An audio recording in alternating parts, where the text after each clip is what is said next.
I'm a reporter from Caixin in China. My question is about Chinese government's move. So the Chinese government has slowed the pace of deleveraging and encouraging the local government to speed up the sale of bonds, while it is also trying to contain the impact of the trade tension with the US. So what do you think of this move, and to what level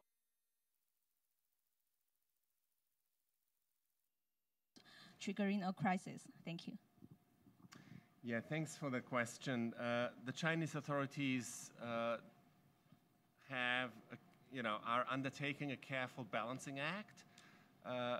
Last year, senior policymakers did formulate the objective of moving from high growth to high quality growth, and that means, containing financial stability risks. Of course, as the regulatory tightening has been phased in, these trade tensions have also occurred. And so both monetary and fiscal policies have been eased to some extent in order to balance financial stability goals and growth goals. Just one quick thought. I think essentially the assessment is that Chinese authorities are well aware of the financial stability risk. Some of the policy recommendations the Chinese have, in fact, they follow through. They've eased monetary policy now and softened the implementation of some of the financial regulatory measures, in part to cushion the slowing of the economy, in part deriving also from trade tension. So the balancing act here essentially is to consider what the appropriate measures are to sustain growth in the short term without contributing to a further build-up of vulnerabilities that could have financial stability implications in the medium term. That's the balancing act that trying to work now. Gentleman in the front here, and then I'll take you next. Thank you very much. I'm very happy I got the call for persistence. My name is Chijioke Nelson. I write for the Guardian newspapers, Nigeria. Well, in your report here, you listed, you mentioned a concern about government debts. And in sub-Saharan Africa, yesterday in your report, there was a warning that the governments will have to be careful about borrowing. And my mind tells me that somehow you are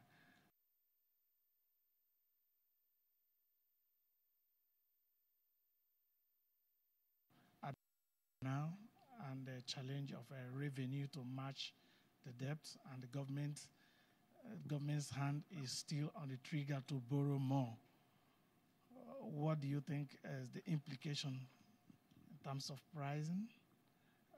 What do you think is the implication too for the private, for the companies, private institutions there, and the rest of the economy, maybe? Yeah, thanks for that question. So the question is about debt in sub-Saharan Africa. So what we have seen in recent years is an increase in countries that issue debt in international capital markets, sub-Saharan countries that issue debt in international capital markets. And that's a good thing for development, right? I mean, it is good for development to be able to participate in international capital markets, to fund things like infrastructure projects, and to sustain investment in countries. Of course, international borrowing has to be balanced with stability objectives. And so countries have to make sure that the level of borrowing is sustainable in the long run, so that the country can pay back the debt and the interest rates on the debt, even if times get worse at some point. And so that is always the big question: is that sustainable, even if economic activity slows for some reason? Of course, in the case of Nigeria, at the moment, as Anna has pointed out earlier, at the moment the rise in oil prices is sustaining economic activity, because Nigeria is an oil exporter. But oil prices could decline at some point, and so it's important to have some constraint on how much debt is issued. as a matter of fact, when you look at it, at debt issuance of sub-Saharan African countries, we do see a sharp slowdown in issuance in recent months as financial conditions for emerging markets have tightened. Financial conditions also have tightened for sub-Saharan African countries, and there is some slowdown in the debt. And so it might be that we see less issuance going forward. Of course, there is going to be quite a bit of need for rollover of debt in 2020 through 2022 in particular. There's quite a bit of debt that is going to come due, so there will be rollover, and hopefully international capital markets will allow that rollover in a smooth fashion. Thank you. I'll take a last question from the gentleman with the white shirt in the back.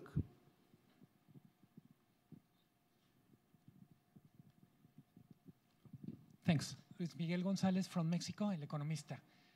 I would like to know your opinion. How do you evaluate the risk, the cybersecurity risk? Are the financial institutions prepared, organized, the structure is ready for, I mean, we are seeing growth on financial services, fintech, but our institutions don't seem to be ready to respond in the risk side. And is it a risk in the stability for the system? Yeah, thank you. Thank you for the question. So when you look at surveys of risk managers in the financial industry, the number one risk that they typically flag is cybersecurity. We have seen the level of cybersecurity attacks rise sharply in recent years, and major financial institutions, as well as smaller banks and even central banks, are under constant attacks, constant cyber attacks. Some of those attacks do lead to losses for financial institutions. There are many examples that one could cite. There are countries in South America that have been under attack, where some banks have been out of business for a couple of days. There are central banks that have been under attack, and it is a risk. It is a major risk.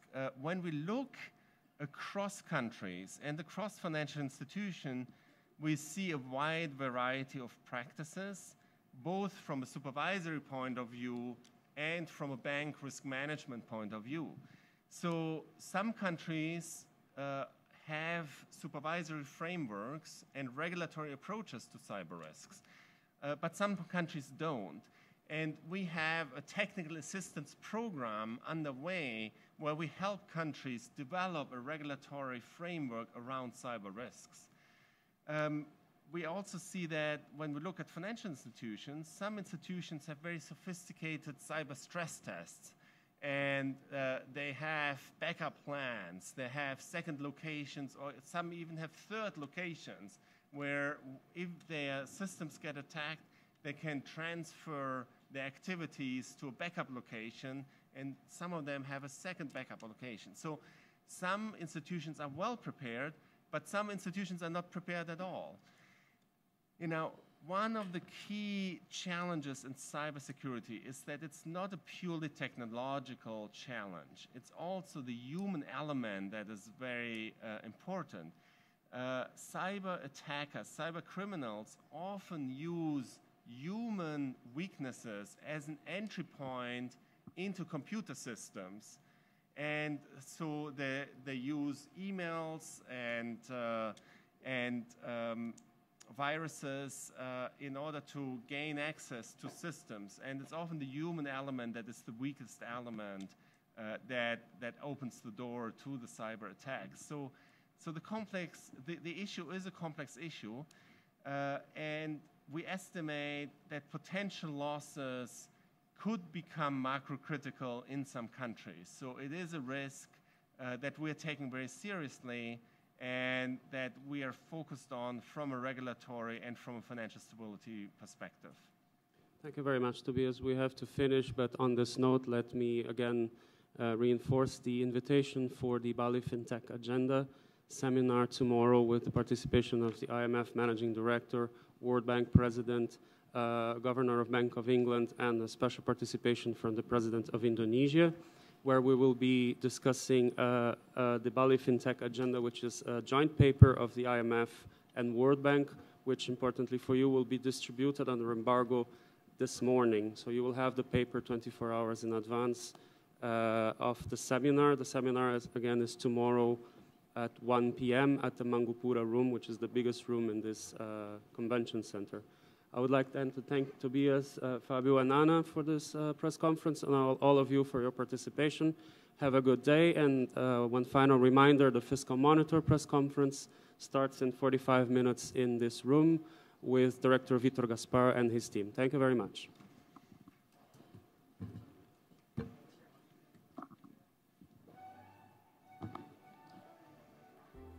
Of course, yes. Some downward revisions, but still pretty positive picture for aggregate growth.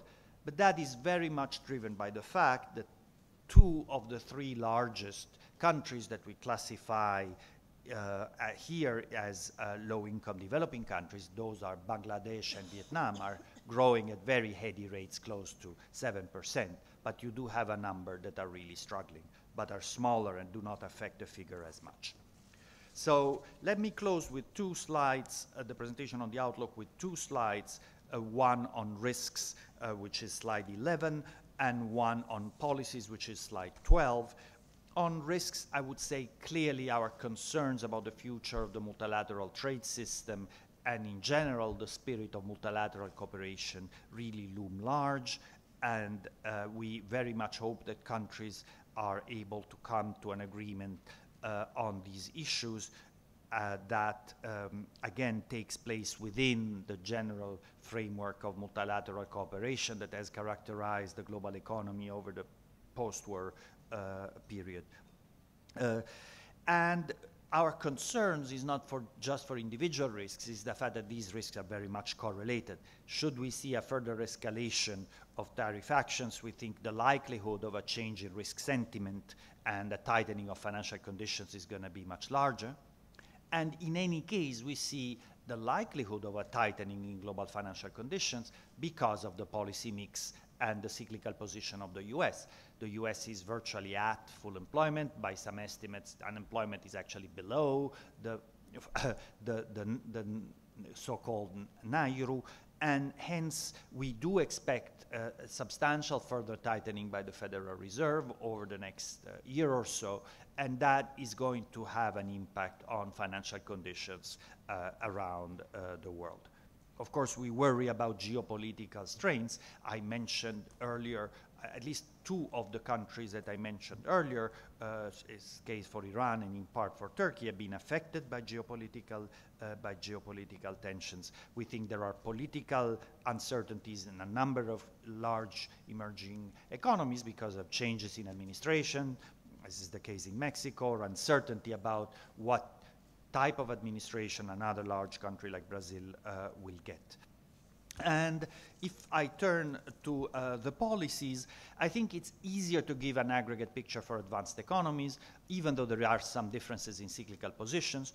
In general, inflation remain very quiescent, and monetary policy should be targeted to bringing inflation back to target where it is below target, and ensuring that it doesn't overshoot to a very sizable extent in countries like the United States, where inflation is basically at target, and as I said, activity is basically at full employment.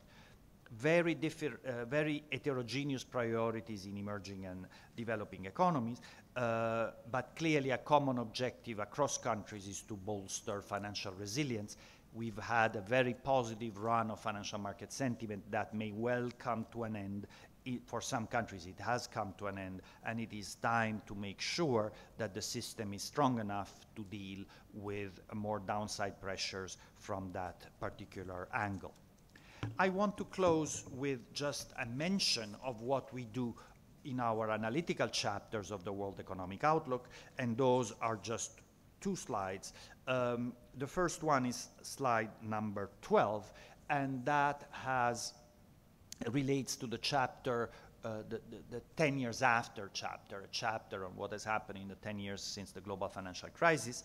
And what you see there is by country group, the distribution of deviations of output from some measure of a pre-crisis trend, and that is 10 years after the crisis.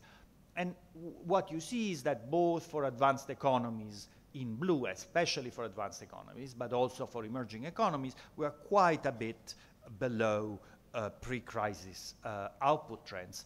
The situation is more heterogeneous for low-income countries and more differentiated even between commodity and non-commodity exporters.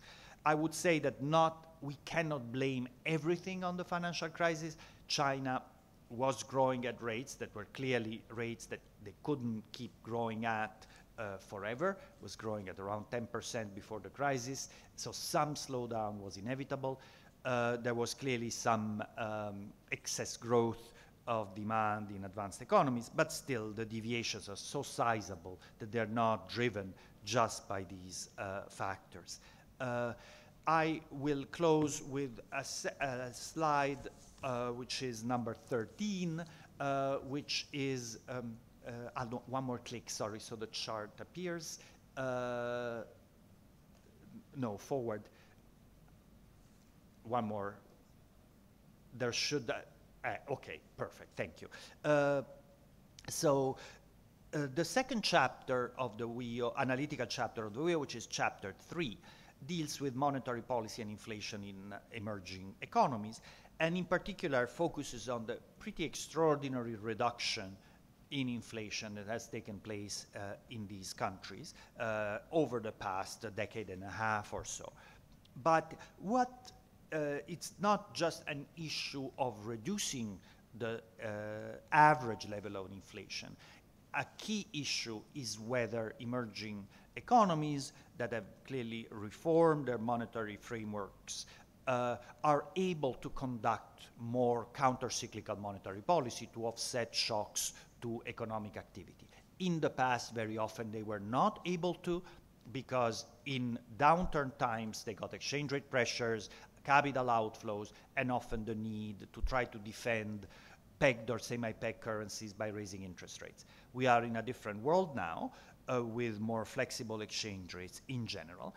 And what this chart shows is the differentiation across countries during a particular episode of external stress, the taper tantrum, and it looks at what has happened to exchange rates and to consumer prices in countries where expectations of inflation had a different degree of anchoring.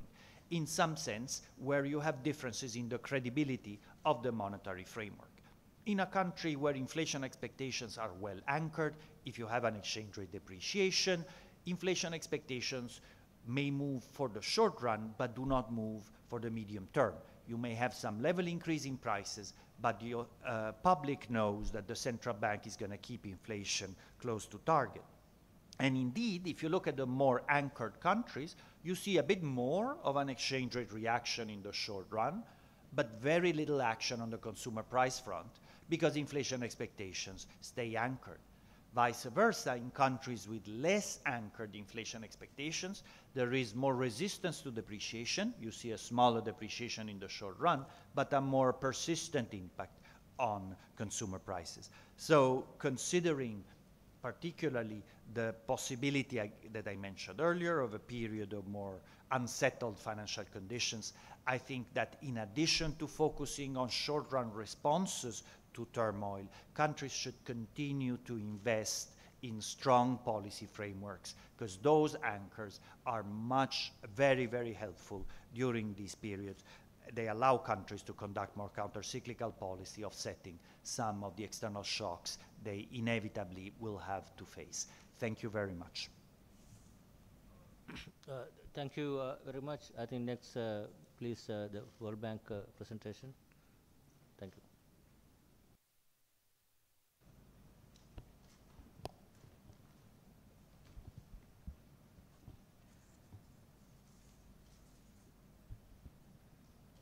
Good morning. First, I would like to thank the chair for inviting me to this meeting, and also to thank the G24 Secretariat for all the support, and the Indonesian authorities for the very warm welcome. So today I'd like to talk about what are the debt vulnerabilities in emerging markets and in low-income developing countries. And you probably saw the Financial Times today, and there's an article about learning from previous crises and what to do in a context of more leveraging, in spite of all of the deleveraging that had already taken place. So that's the context of this presentation. So let me walk you through the key messages. We can go to the next slide.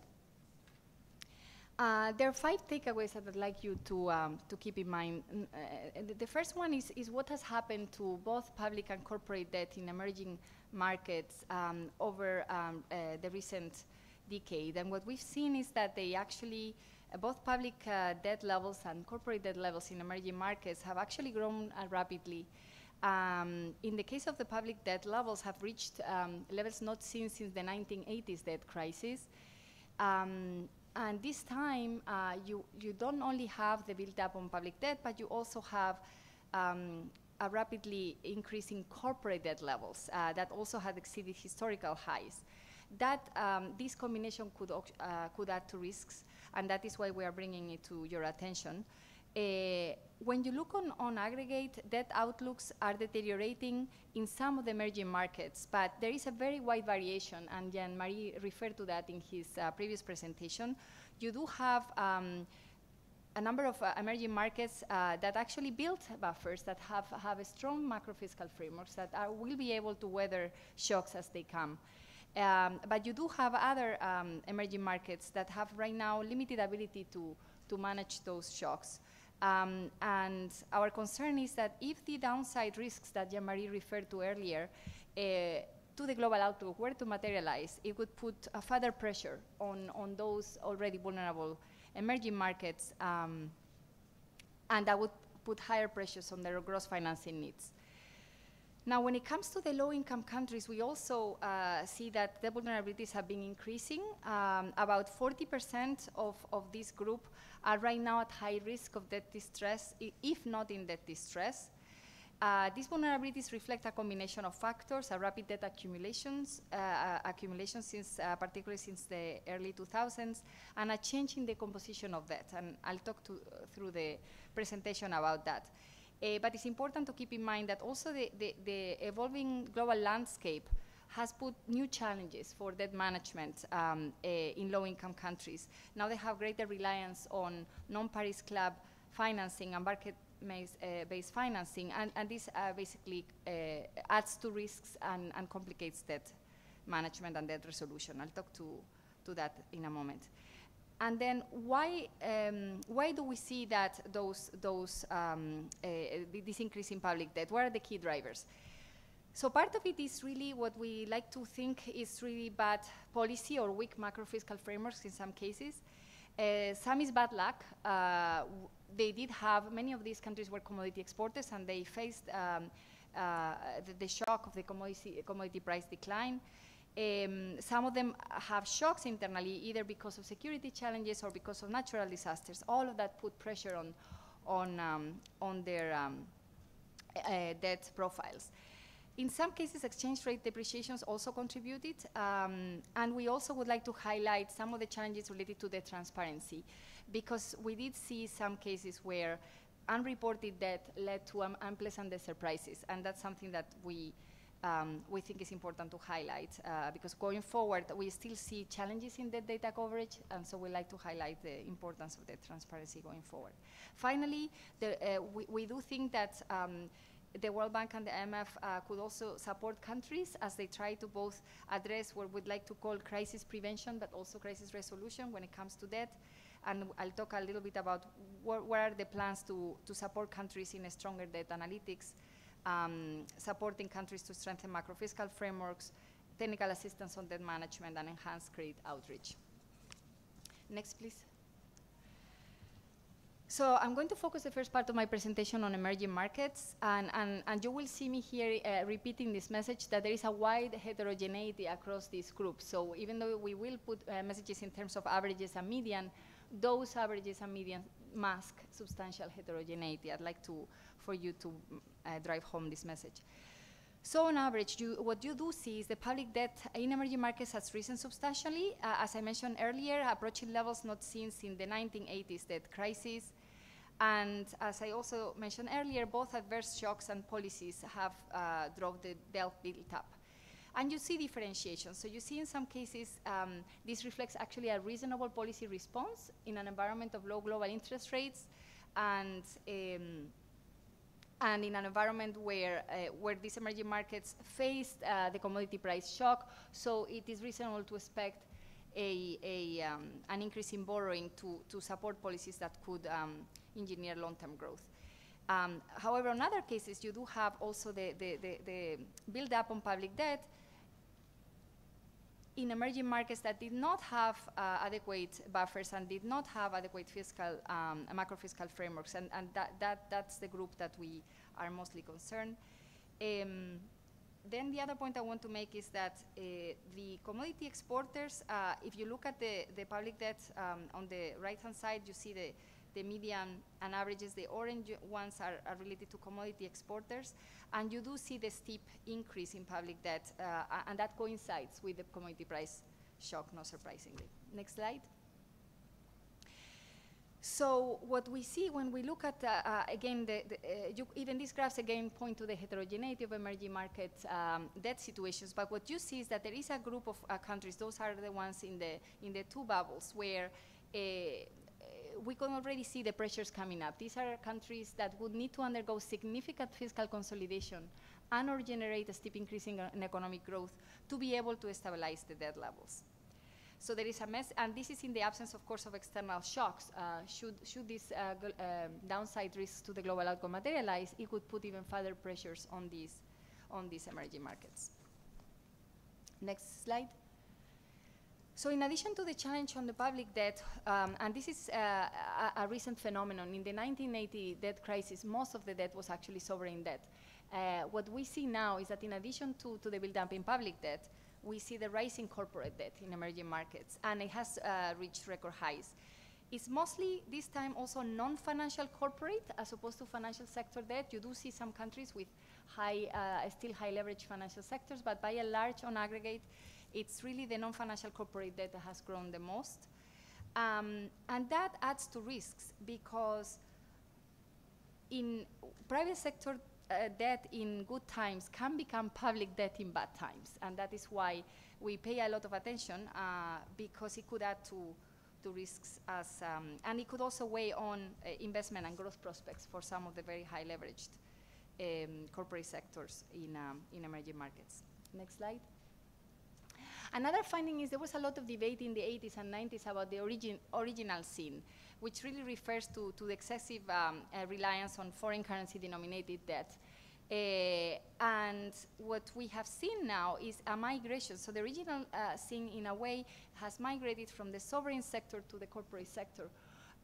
We have here just highlighted a few countries. We do have the sample for all of the emerging market economies, and what we see is that by and large, you do see a lot of countries that have relied more on domestic debt borrowing and diversifying their sources of borrowing. But what you see is on the corporate sector, you see a very high increase in foreign currency denominated debt. And so that this is basically, again, bringing to the fore the challenge of managing a potential shock in the global environment in which these foreign currency denominated obligations may come to the fore, and some of the countries may not have enough reserves to honor them. So next slide. The next slide is referring to the changes in the composition of debt, of public debt. So what we see is that, as I was mentioning earlier, you do have actually a move towards domestic debt borrowing. So local currency denominated public debt has increased until 2013, has remained stable more or less since then. which is a good thing because you are diversifying sources of borrowing. It can pose risks in cases where you do have shallow financial markets because, or not enough regulation that could put pressure on actually on the financial sector, and we've seen some in some cases, but by and large it's actually a good development. We do see another development, which is the rising non-resident holdings of domestic debt, which basically means that for those countries for which you do have a high participation on non-resident holdings of domestic debt, it could actually render these countries more vulnerable to a sudden capital outflow. So some countries are better, can manage, but some other countries are going to face additional risks. Next. The other change in the composition of debt that I would like to mention is the share of the carrying of the variable interest rates in external debt has grown very rapidly. And that is posing risks because you will need to have interest rate refixing at a time where we see global interest rates bound to rise and keep rising. So this is basically adding to debt portfolio risks going forward. Next. Another source of risk that I'd like to highlight is that when you look at the volume of international bond redemptions that are due in the near future, they are very large. If you look at the USD billion international bond redemptions, you could see that 2019 and 2020 are going to be years with very, very high volume of these redemptions coming due, which are going to add a lot of refinancing risks at a time when on average you still see that credit quality in emerging markets has deteriorated. Again, this is an average. As I mentioned earlier, you do have actually some emerging markets doing very well, but you do see that on average the credit quality has deteriorated, which suggests that investors may require higher yields to maintain their positions in some of these emerging markets. So all of this is basically adding to portfolio risks going forward. Next. So in this context, what we were trying to do is just look at the entire sample of emerging markets. And again, it goes to the issue of heterogeneity. You do see several emerging markets with adequate policy frameworks, adequate buffers, and they will manage it, even if there is shocks coming forward. But there are some countries with very large external financing needs, high exposure to capital outflows, and very low reserve adequacy ratios. We are particularly concerned about those. About half of the countries with external financing needs above 15% of GDP have reserve levels that are well below the reserve adequacy ratios. So these are the groups, and that's what you see highlighted in the bubble. This is the group of emerging markets that really require determined action to contain these risks. Then next slide. And this is a further exercise that basically is trying to show two dimensions of vulnerability in emerging markets. One is the exposure that that emerging markets may have to either external and or public debt risks. And the other side of the coin is resilience, because you may have high exposure to these risks, but if you do have strong buffers, you can actually absorb the shocks and you'll be able to weather any future storm.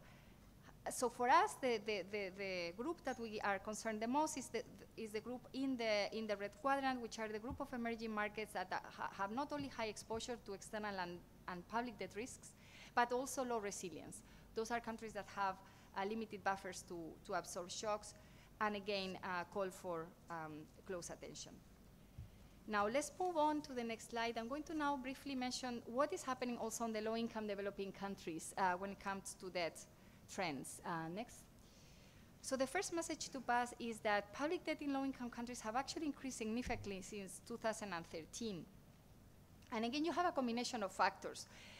You know that some of these countries actually did benefit from debt relief, and then they also benefited in those that accessed for the first time international capital markets benefited from low global interest rates and demand for their paper. There was a search for yield, and so some of these governments also benefited from a lot of demand when they tapped into international markets. But the main message I would like you to keep in mind is that when we did empirical analysis on what was driving this increase in public debt, mainly was really weak macro fiscal framework, so the fundamentals in the economy, Then partly was also adverse shocks. As I mentioned earlier, the commodity price decline for many of these countries that were commodity exporters. Some of these countries faced security challenges and in some cases also natural disasters that drove up borrowing needs. Exchange rate depreciation in some cases also contributed. And then finally, as I mentioned earlier, the concern around hidden debt. Some of these countries had built up contingent liabilities that were not recorded or reported, and when they materialized, they had an impact on public debt ratios. Next. The second message I'd like to convey is not only how much these countries borrow, but how they borrow. So here, what we have seen is really a change in the composition of debt compared to the previous decade. Now there is a greater reliance on what we call costlier and riskier sources of finance. These are non-Paris Club lending. It's a greater reliance on collateralized lending, commercial lending, and also access to capital markets with very different debt carrying capacity. And so that put pressure on some of these low-income countries. And if you look at the right-hand side chart, another message I'd like to convey, like I did with emerging markets, is look at the international bond redemptions for low-income countries. Again, you see that in the next few years, you're going to see greater refinancing risks, just because these international bond redemptions are coming due and are adding pressures on the gross financing needs of these countries at a time where many of the buffers are being eroded. Next slide, please.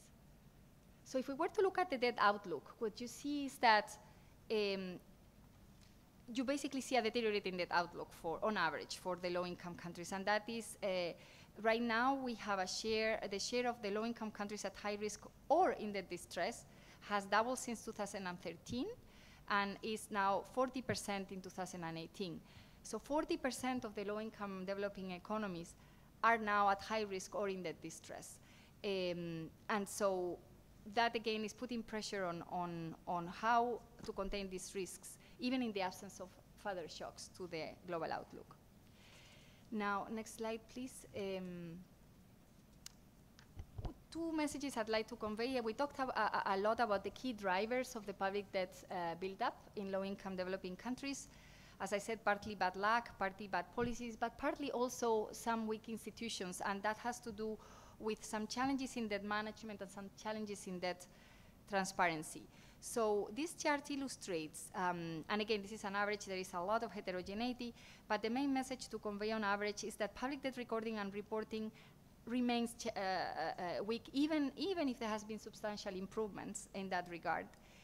And what you see here is when it comes to the coverage of guarantees or of the fiscal risk related to public-private partnerships, you do see that the low-income countries are still facing significant challenges to record properly these liabilities going forward. Next slide, please.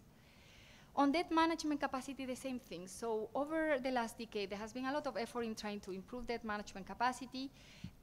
Some progress have been made. As you can see, these spider charts show the comparison of the first debt management performance assessments, the first wave of debt management performance assessments carried out in the early 2000s, and then a decade later, or almost a decade later, what the picture looks now. And what you see is that in spite of progress, there's still challenges in debt management capacity. You see that there are still issues with medium-term horizon, so medium-term borrowing strategies, challenges around audits, challenges about coordinating debt management with fiscal policy, challenges also with the staff capacity, and this is at a time where the global landscape has changed a lot for these low-income countries. And so some of these debt management offices, particularly their front offices, may not be yet well equipped to deal with this very diverse and fragmented creditor and investor base. So next slide. So finally, when it comes to what can countries do and how can the World Bank and the IMF support them as they try to address debt vulnerabilities, we'd like to point to a multi-pronged approach that both the fund and the bank have committed to help countries address that vulnerabilities. This is reflected in the Bali Development Committee debt paper that you probably also have read. And in the case of the low-income countries, we also have another paper on IDA debt that really goes into all of the policy actions that are that could be taken to strengthen resilience and being able to contain these risks. We would like to emphasize 4 points when it comes to the multi-pronged approach. Number one is that it continues to be critical, and it goes to Jean-Marie's last slide, to strengthen macro-fiscal frameworks. We cannot stress this enough.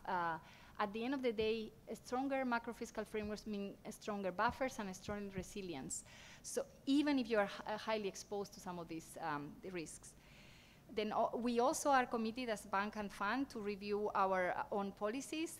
In our case, the IDA non-borrowing concessional policy and the IMF debt limit policy in the context of these heightened debt vulnerabilities, as well as actions that had to do with how can we strengthen and support countries strengthen debt analytics and monitoring, debt transparency, and debt management.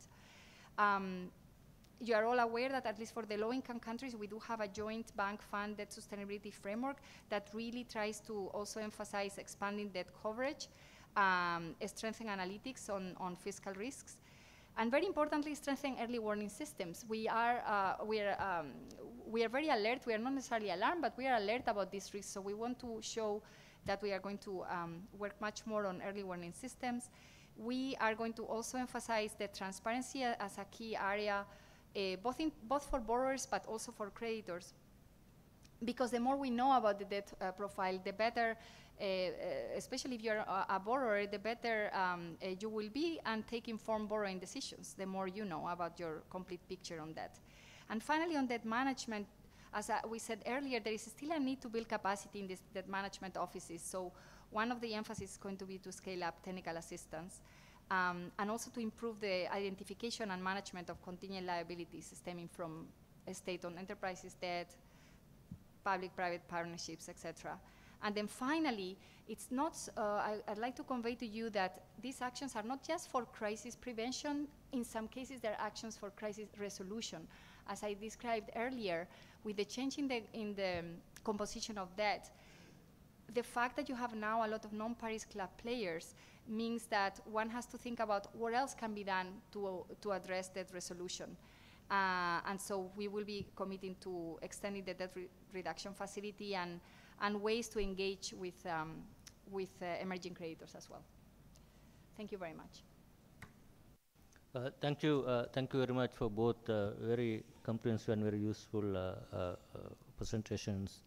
Obviously, the picture is not so rosy in terms of debt management as well as financial conditions. So we have time for a few questions, and I would like to open the floor for questions from the IMF and World Bank, please.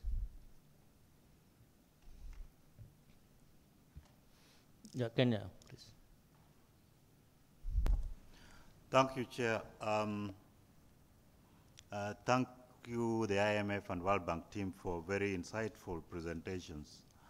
I think there are elements you have alluded to I wish you could come clearer. Particularly, the IMF presentation told us that the emerging markets are facing localized pressures, but also revealed that there are vulnerabilities. And of course, the World Bank presentation has clearly demonstrated that there are serious vulnerabilities not only in emerging markets, but also the low-income economies. My question is, perhaps the IMF gentleman could deal with this, is, are we seeing another financial crisis coming in, given the recent developments in emerging markets and the vulnerabilities that we are seeing right now? Thank you. Peru, please. Thank you very much for both presentations. I have two questions, one for the World Bank. When we look at the numbers, it seems clear that the debt issue is not from 2018, it comes from earlier, from 2017. It was clear, it was there. So my question is, why we are just raising it now so hardly and not last year? And linked to that is, what are the plans in terms of strengthening early warning systems? Because for me, this is a crucial thing, to have some capacity of forecasting this type of problems and to be aware at the beginning, not when already we are in the problem. So what are the plans on that? And in the case of the IMF presentation, what are the forecasts regarding the trade wars and the potential effects of trade wars in terms of growth? It's not so complex to predict once the things that happen. It's important, again, to forecast what will be the consequences. And what I want to understand is what modeling tools you have in place to be able to assess the potential impacts of the trade wars that are currently being in place. Thank you. First Vice Chair, please. Thank you, Chair. Thank you for the presentation.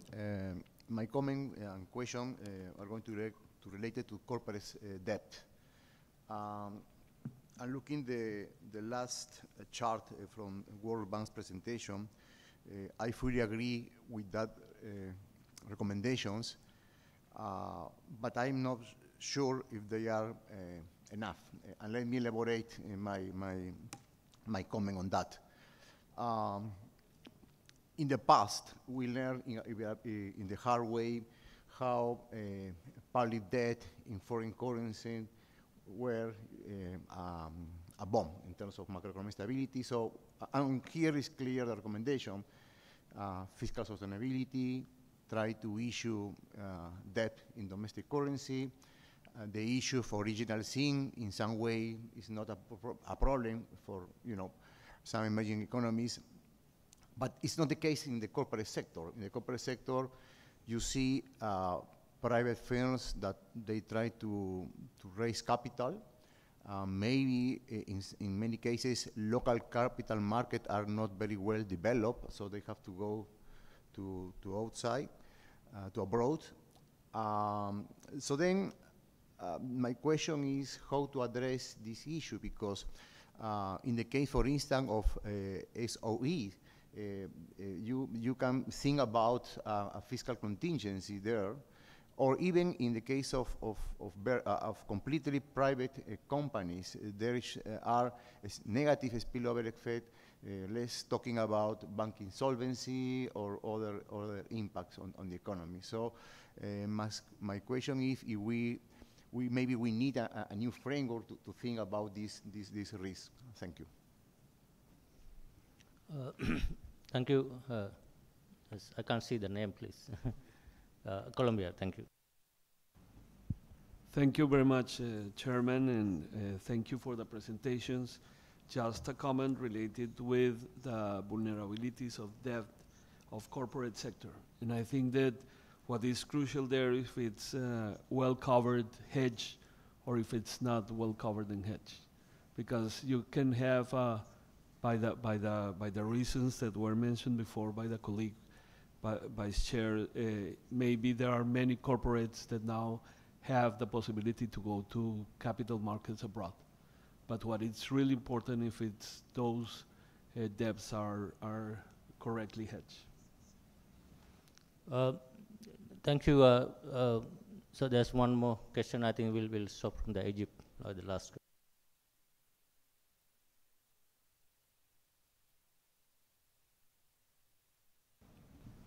Okay, thank you. Thank you. Okay. Thank you, Mr. Chairman, and thank you for the presenters. Both presentations show all of us that currently we are not starting to face a problem. Actually, we are into a problem. So for IMF and World Bank, what are your recommendations and how can you be of help to those countries that are already started to be into a problem? Thank you. Thank you very much for brief questions. I think I'll flow to the IMF and World Bank, please. Okay, thank you. Good set of questions, some very difficult to answer. So are we seeing another financial crisis? I think we experienced a once in 70 years event with the global financial crisis. I think we are concerned about a period of turmoil. We've seen this before. It needn't be a collapse of the order of magnitude of the global financial crisis. We don't see the elements for that. But if you just dial back not that long ago, but just 15, 16, you had a period where a number of countries were under severe strain. You had, very sharp recessions in Russia and Brazil, for instance, a big slowdown in global growth, and a bout of global risk aversion, risk-off sentiment in general. We could see a repeat of that without any doubt. We hope it will not materialize, but we can see a repeat of that. Now, in terms of the extent of vulnerabilities, I think there is clearly a large number of countries with vulnerabilities, external vulnerabilities. They tend, on average, I would say, to be smaller than, say, 10 years ago. If you look at current accounts, you do see a few of the larger emerging economies with large current account deficits, but only a few. So the issue of whether this could cause systemic repercussions is a little bit different from the one we faced earlier on. Again, this is certainly no argument for complacency, and we worry about every country regardless of size, but of course the global repercussions are very different depending on who is in trouble. I think one thing we should keep in mind, though, there are very good structural reasons why demand for debt instruments and equity instruments issued by emerging and developing economies is going to remain high.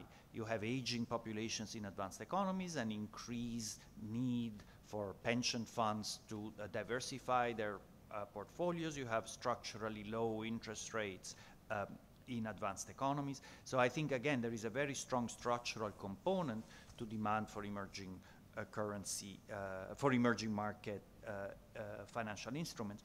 And there has been quite a bit of strengthening of policy frameworks. So I think we should in this as well. Maybe particularly now with this tightening of U.S. monetary policy, for a bumpy ride. And the Global Financial Stability Report was just presented this morning. This in much more detail. On trade and trade war, we have a box in the WIO which goes into quite a bit of detail, explaining, layering the various measures and that we have seen imposed, some of which are already in the baseline, and some that have been threatened, and you see what the cumulative impact could be. Now, we have there a cumulative impact of measures, including some threatened ones like car tariffs or like the tariffs on the remainder of Chinese exports to the US. In the aggregate, the set of measures could take, close to 1 percentage point, like 0.8 of global GDP. But this is trade plus some confidence effects. It is very hard to predict how financial markets would react to a further fraying of the multilateral system, how rising geopolitical risks could affect global sentiment. I mean, if you look back at what happened what happened after the Great Depression and the protectionism that ensued, things were not pretty. And so the risk that you could have something more substantive, which is not arising from the pure trade distortions, but is arising from a very difficult atmosphere for international cooperation, is a big source of concern. And it is a big source of concern because, next time we face a global shock, economic or political, finding consensus to deal with it is more difficult in an environment where countries are not really cooperating as much as they could. So I say a big margin of uncertainty, but the pure economic ones are the numbers that I gave you. And I can tell you this latest bout that we did, to be very direct, on China, we think the 200 billion of additional tariffs by themselves would have taken 0.7 of Chinese growth. But of course, China doesn't sit still, and they're implementing a policy stimulus, and so our aggregate reduction in forecast is only 0.2. But of course, you know, the stimulus, we are calling for a reduction of financial vulnerabilities. The stimulus helps very much support activity, but clearly does not help in dealing with slowing credit growth and, you know, and addressing those vulnerabilities. So the net impact on growth may be modest, but the net cost is larger than the impact on growth.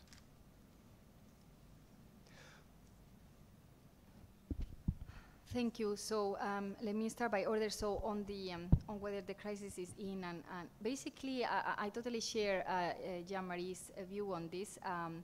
We definitely are alert, but we are not alarmed yet because we haven't seen contagion as of yet. Are we alerted? Yes, we are, because we do see volatility coming the way of emerging markets. So we do see a period of potential turmoil with these downside risks to the global outlook. The other challenge that we see is, and I'm talking now on the debt-related risks specifically, is that because of the interconnectedness of financial sector markets and investment funds, and the way many of these investment funds, for example, aggregate portfolio in emerging markets, of course there is a risk that if there are few debt events, even if few in emerging markets, there could be some correlation effects, and it could be some rebalancing of portfolios that could put much more pressure on capital outflows, on currency depreciations in emerging markets. So that's what we are watching.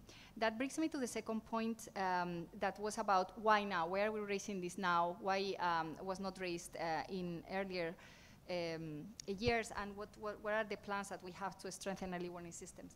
Why now? So we did actually alerted our board, and in different papers, about the debt vulnerabilities in low-income developing countries. Even last year when we were doing the leak DSF, and we were talking about all of the challenges around debt vulnerabilities, we did not emphasize as much the risks to emerging markets, though, at that point. And the reason why you see that now is because in previous years, when you look at all the data up to 2015, things were looking pretty okay for the emerging markets. This was the time where they did have a peak of financing needs related to the commodity price decline, especially for those exporters.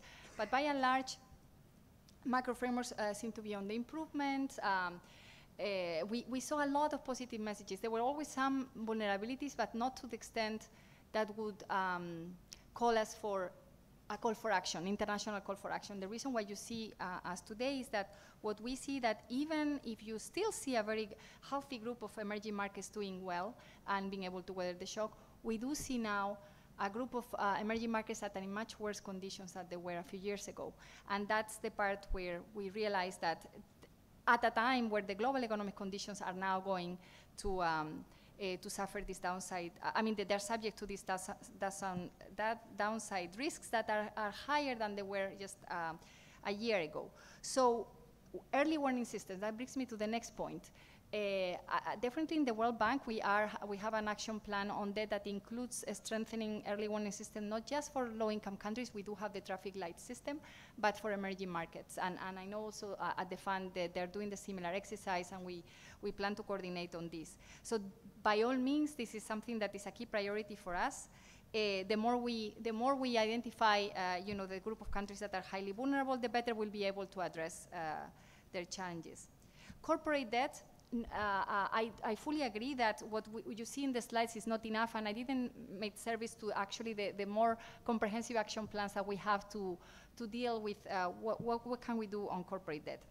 So one of the messages that we pass is much more to do with macroprudential regulations. There has been a lot of improvements in that regard, but there is still work to do.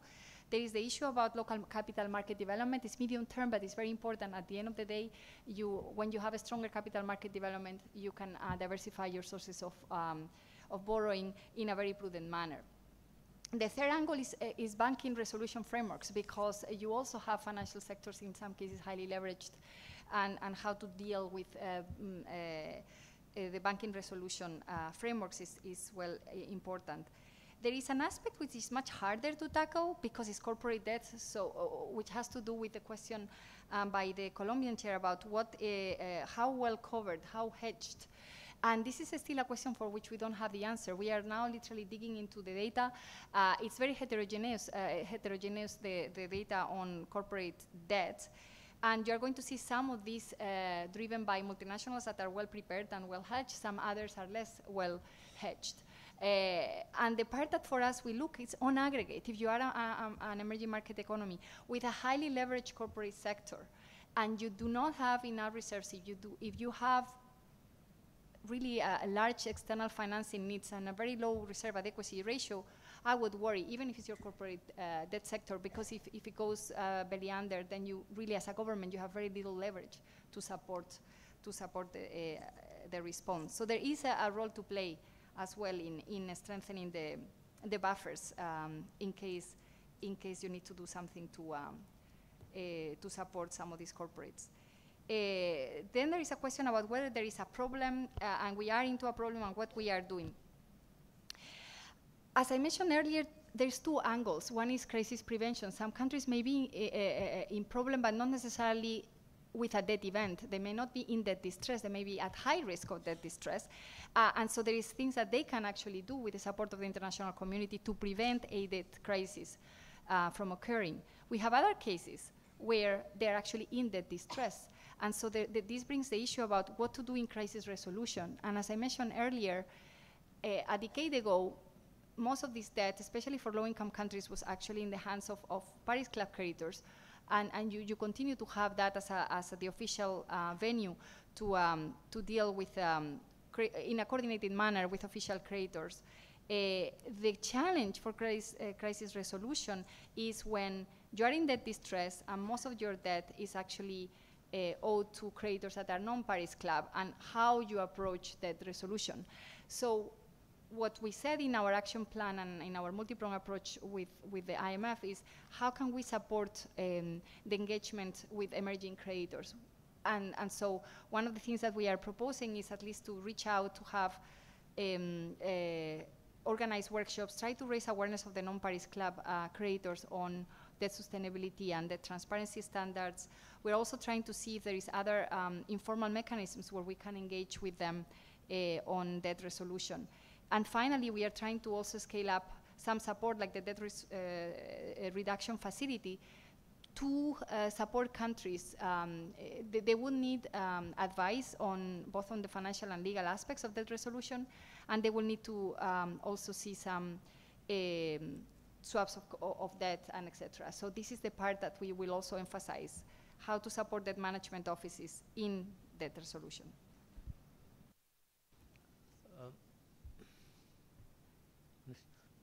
Thank you very much for both the IMF and the World Bank for very fruitful discussion, and also for your continuous support and participation in G24 meetings. So with that, we can raise to gentleman and the lady, and we thank you again. Thanks.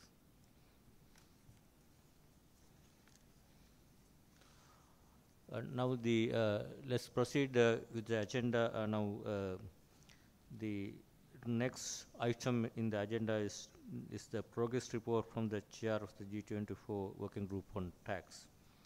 So as you all know, we have had an active working group on tax policies and international tax cooperation.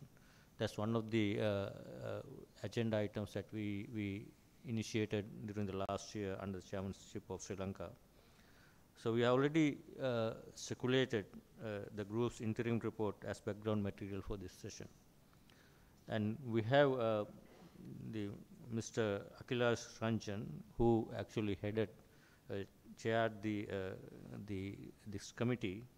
He is the principal chief commissioner of income tax in India, and also the chair of the working group. Then Mr.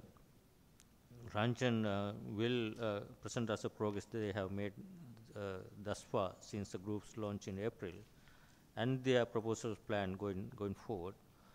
So let me invite Mr. Ranjan to make the presentation. Thank you.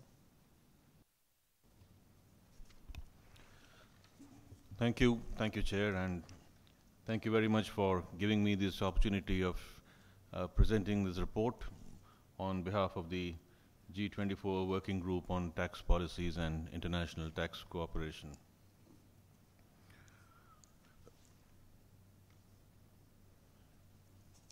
So over the last few years, I think, let's say half a decade, it has been increasingly realized that international tax reforms are an integral part of any resource mobilization efforts, and they must play an increasing role in the efforts of countries, both developed and developing, for increasing their resource mobilization.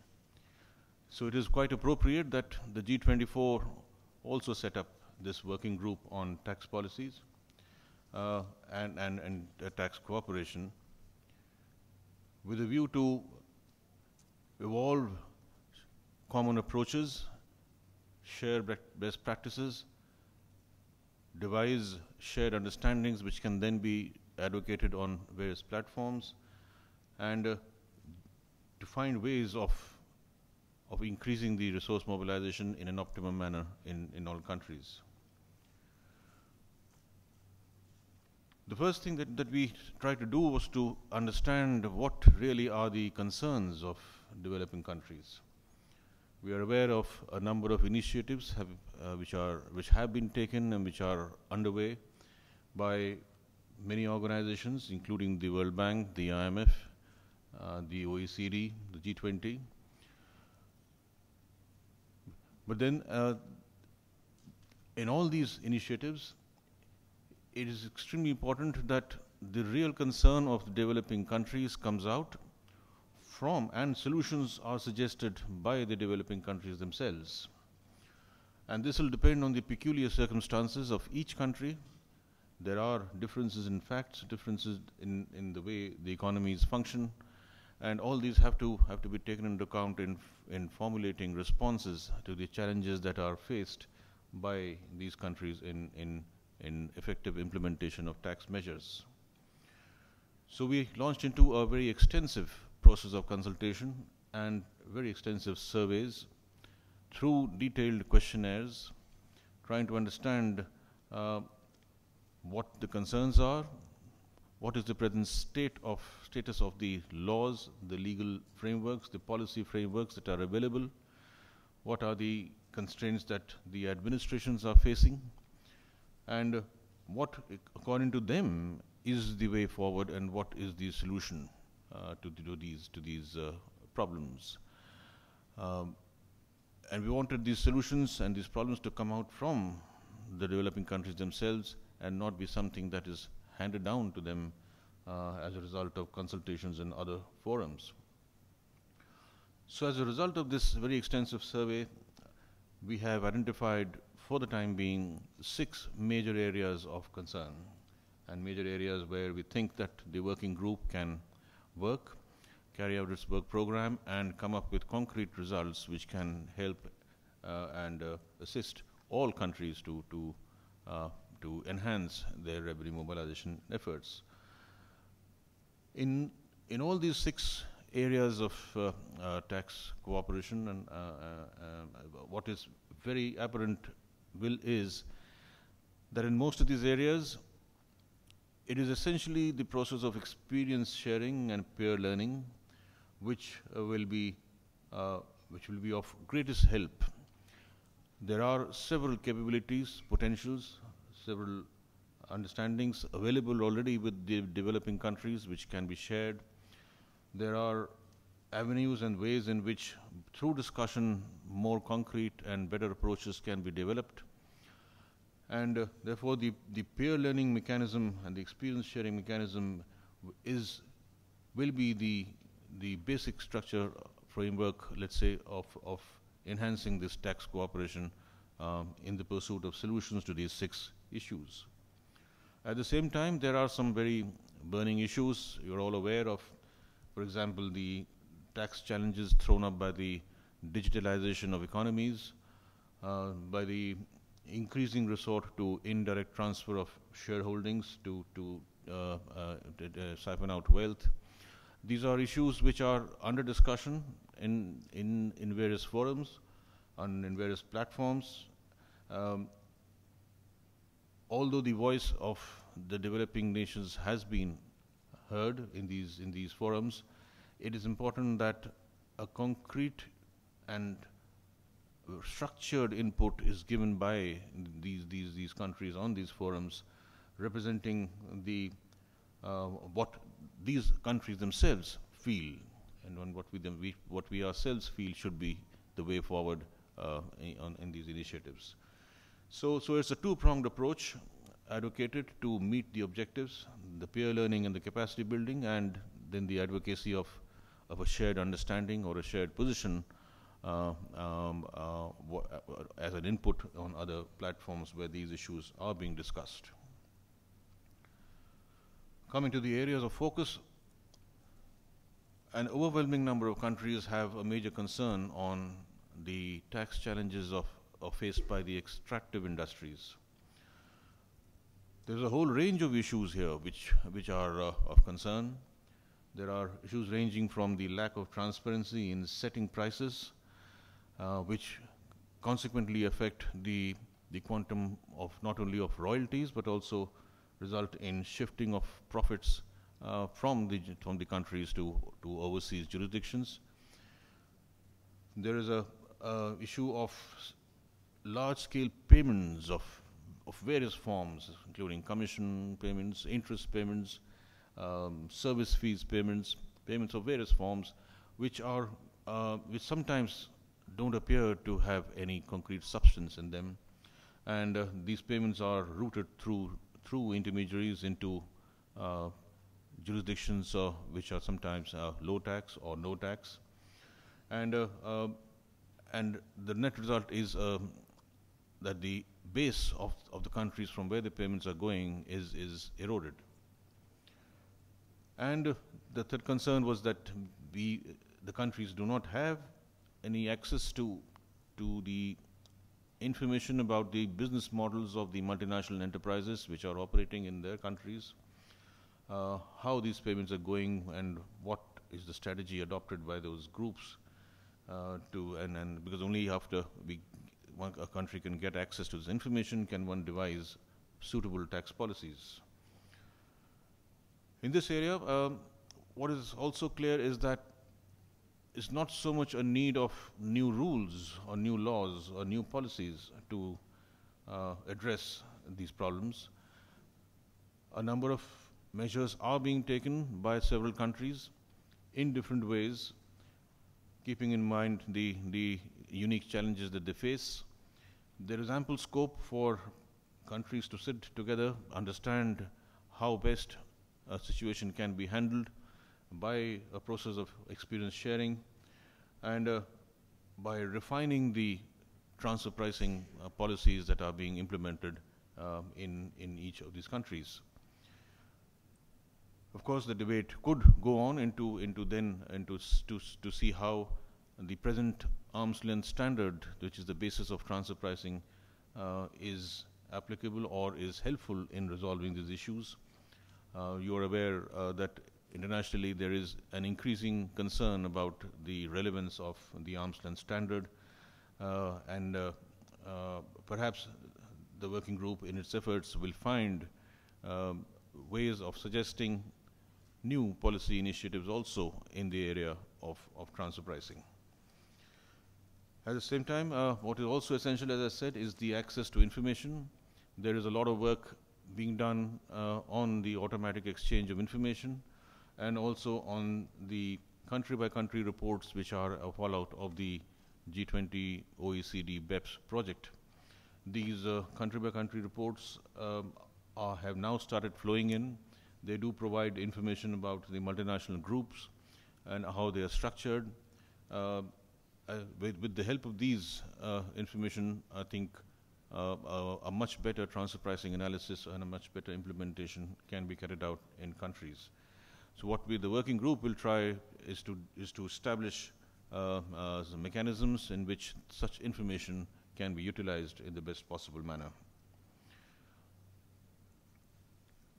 The digitalization of economies is, of course, as I said, one of the burning topics in current tax debates. It essentially, from the tax angle, it essentially is a concern about the ability of multinational enterprises to carry on business in a particular jurisdiction, use the resources of that jurisdiction, use the markets of that jurisdiction, without having any sort of physical presence. And the current rules of international tax require a taxing nexus to be present before a country can attempt to levy any tax on the profits from such activities. Obviously then, if there is no physical presence, which is a necessary condition under the current tax rules, the taxation efforts of countries do not succeed, and efforts made only result in higher amounts of litigation. The profits that are made by these enterprises from rendering services in a digital manner in these countries are essentially based on marketing intangibles that they create and develop in those jurisdictions. There is a realization now that marketing intangibles are something to be reckoned with. They are a driver of profits and taxes, and there is a need to broaden the definition of these marketing intangibles. But at present, the situation is that the contribution of these marketing intangibles is not really recognized in the current tax rules, and profits therefore remain untaxed in the country in which the services are rendered. Indeed, they remain untaxed at all because the profits then flow into low tax or no tax jurisdictions where sometimes there is no tax at all on them. So those are the concerns of the tax concerns on the digitalization. What we hope to do in the working group is to develop a shared understanding on the new rules that are required for establishing a tax nexus and also for profit allocation. These two issues are currently under debate in various international tax forums, including the inclusive framework set up as a consequence of the BEPS recommendations. There is debate going on these areas, but it will be extremely useful for the developing countries or the G24 countries to evolve their own understanding and how the rules can be shaped in a way that there is a possibility of establishing a tax nexus in the case of every significant economic activity performed in their jurisdictions. Also, rules are required for profit allocation, which at present there are no real current rules which are followed by all countries. We need to devise our own standards and our own rules to see how best the allocations can be made, what are the factors that should be considered, how do we factor in the contribution of the market, the contribution of marketing intangibles, the contribution of users who certainly add value to the services being rendered by these digital enterprises. And that after developing that sort of understanding, we hope to then give concrete inputs in a very structured manner on various platforms, which could show a unified approach of the G24 nations. The work will not be restricted to just digital enterprises or advertising services. This issue is a symptom, or is an example actually of a larger problem of the inadequacy of current definitions of tax nexus, which are based on fixed presence. We have to now consider definitions of concepts like a significant economic presence, which may not involve any physical presence, and try and evolve definitions of these concepts which we can advocate on these platforms. The third major area is indirect transfers. It's now more or less a pattern in multinational enterprises to make investments in a country through layers of subsidiaries located in different jurisdictions. The increased value of the local investment it does not really get transferred, or maybe it does not even get repatriated in form of dividends.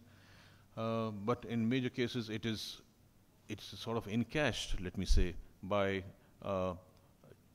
transfers in offshore holding companies, such that the capital gains arising are taken to arise in jurisdictions where there are no tax on capital gains, or where there is very, very minimum tax on these transactions. The net result is that the value created in the local jurisdiction is being taken benefit of in some other jurisdiction, in some other manner, without any benefit to these jurisdictions. Most of the countries are aware of this issue, but then many of the countries do not have an adequate legal framework which can address this issue or be able to tax the capital gains arising from indirect transfers. There is work which has been done by the platform for collaboration on tax. It needs to be carried forward. We in the working group would like to analyze the problems from the perspective of each country and see what are the different mechanisms being used by multinationals, and then think of what should be appropriate legislation which can be passed in these countries, and what could be the practice that should be followed in a consistent and in a uniform manner. And then we can also then can advocate our shared understanding of the legal provisions required on other platforms.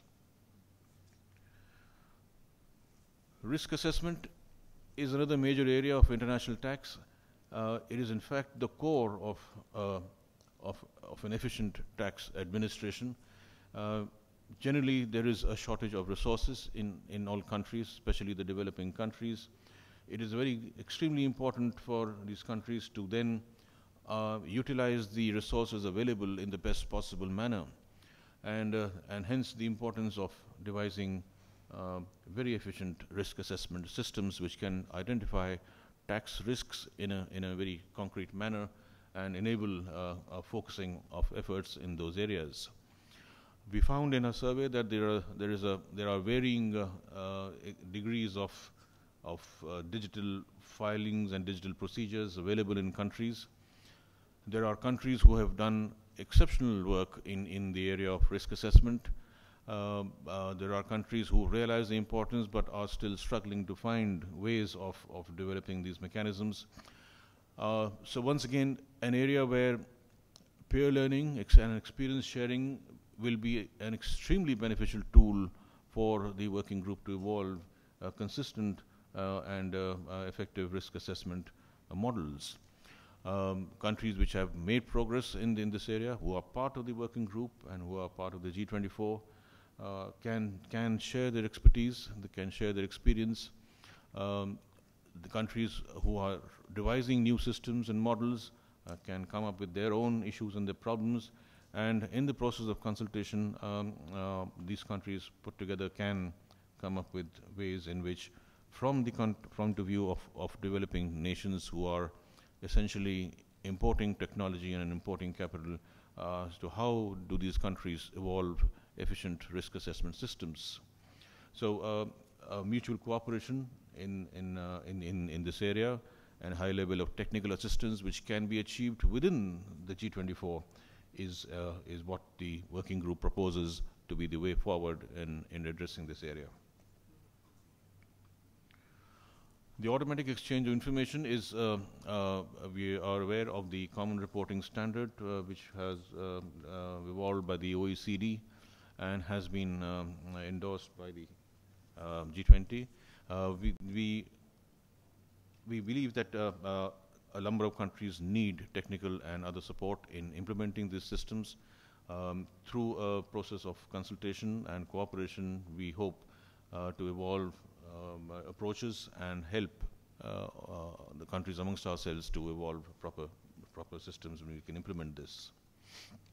And lastly, the informal economy, again an area of concern which is not directly related to international tax, but then it is an area which concerns most developing nations.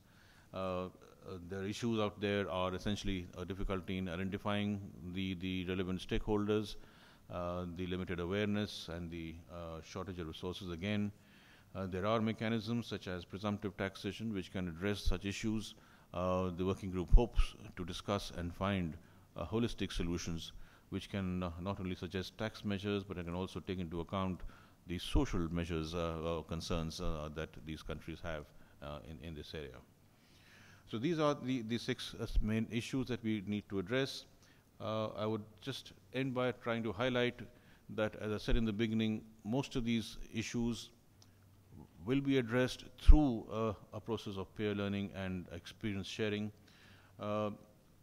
We need to, as I said, there are many countries amongst us who have made varying degrees of progress in these areas, who have developed a fair amount of expertise.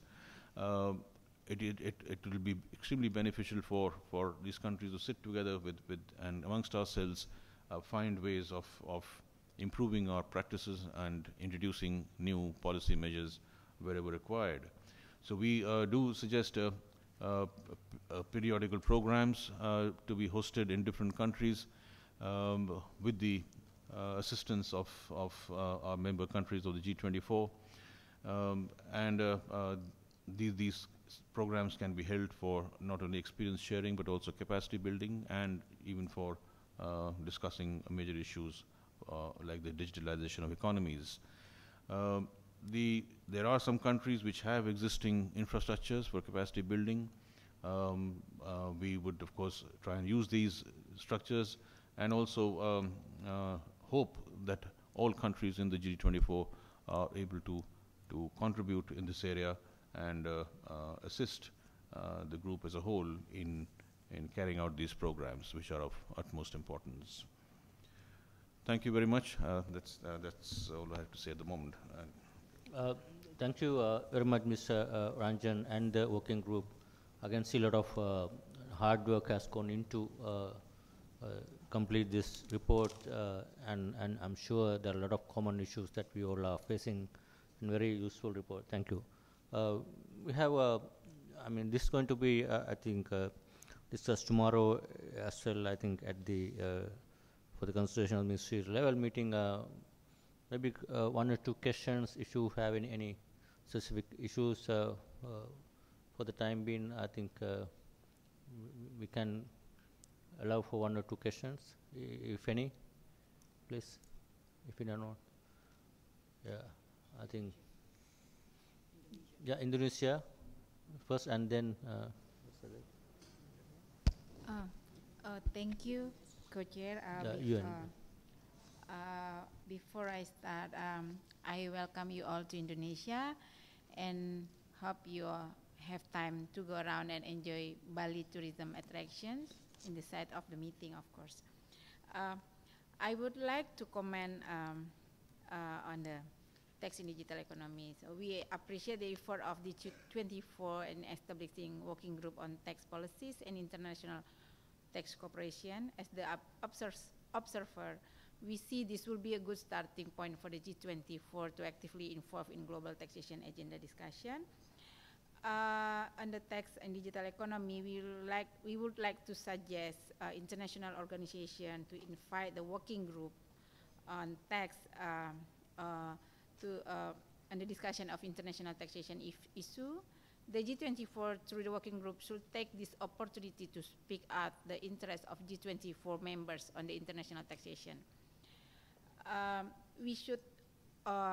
G24 should be aware about the tax challenge on the digital economy that have changed the concept, like you just present today, that traditional taxation in taxing the profit of the company, and inability to deal with this challenge by issuing unilateral measures will result for unhealthy tax competition that put the developing countries in the net losers for the taxing the revenue. So currently in the G20 or in the OECD, there's a discussion about this concept, and this will be like long-term solution by 2020. And then I think the concept still discussed until now, and maybe the rough concept will be there on 2019. So I think before the final concept is there, I think it's better for us, the developing countries and low-income countries, to contribute our interest in forming the concept. Because I think for the significant economic present, we have benefit on that, but you know the detail on that we need to be careful. So I think the input is very important. And one thing that I see from the concept that developed now, as you may know that many developed countries, they are investor countries, and they use OECD concept, OECD model in taxing their company in their country. So while we are emerging countries, low-income countries, we are usually recipient of investment countries. So we're using UN model on this taxation. So somehow I think at the end the application will be different if we don't try, you know, to mix. And I talked to OECD, they said that it's good for us to be involved, so the concept will be inclusive. So, I mean, the purpose for this concept also, like, that's under BEPS inclusive framework as well. So, I think as a G24, we should consider that we have representative in OECD, OECD task force in tax in digital economy, so we can like contribute and forming, designing the tax, the final solution of this concept. Thank you very much. Thank you very much for Indonesia's support. I would kindly request to be very brief in the interest of time. First UN, then Peru, India, and then last. So that we'll take only those questions. Thank you. Thank you, Chair. I don't have a question, but a very short intervention. First of all, welcome the G24's engagement on tax matters. I think it's very timely, and congratulate the Chair for an excellent report. You have captured all the key issues that should be addressed by G24. Chair, and I will focus on one issue and then leave a suggestion for you. Taxation of digital economy is going to change the fundamental underpinnings of tax theory and tax practice in two ways. First, to determine which profits are taxable is going to be a big issue, and we are already struggling with it. And second, who has the right to tax? This is also on the table in various platforms. And I want to mention the UN Committee of Experts on Tax Matters is also starting its work on taxation of the digital economy. And I strongly recommend the G24's voice should be heard in that forum as well, because UN is part of the Platform for Cooperation in Tax Matters, PCT. We had a meeting yesterday to work out our plans in collaborating on this issue. But G24 should also participate in the UN meetings on tax matters. Thank you, Chair.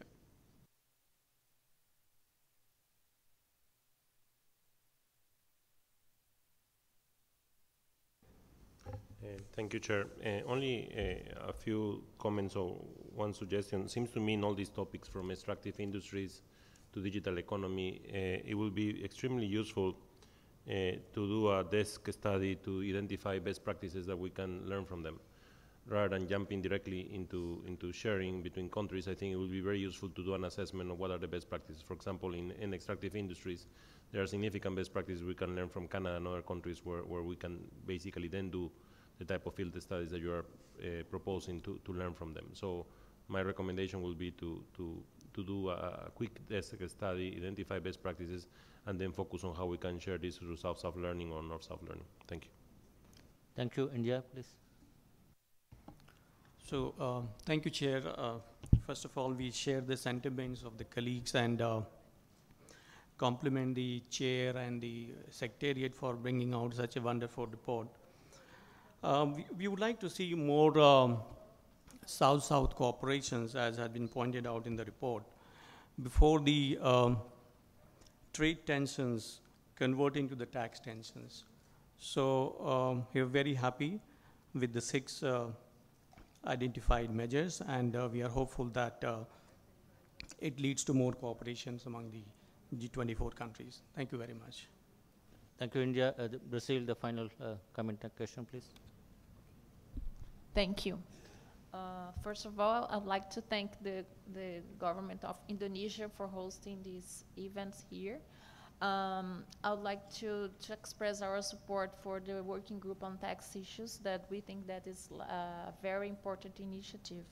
And Brazil would like to cooperate with this working group, the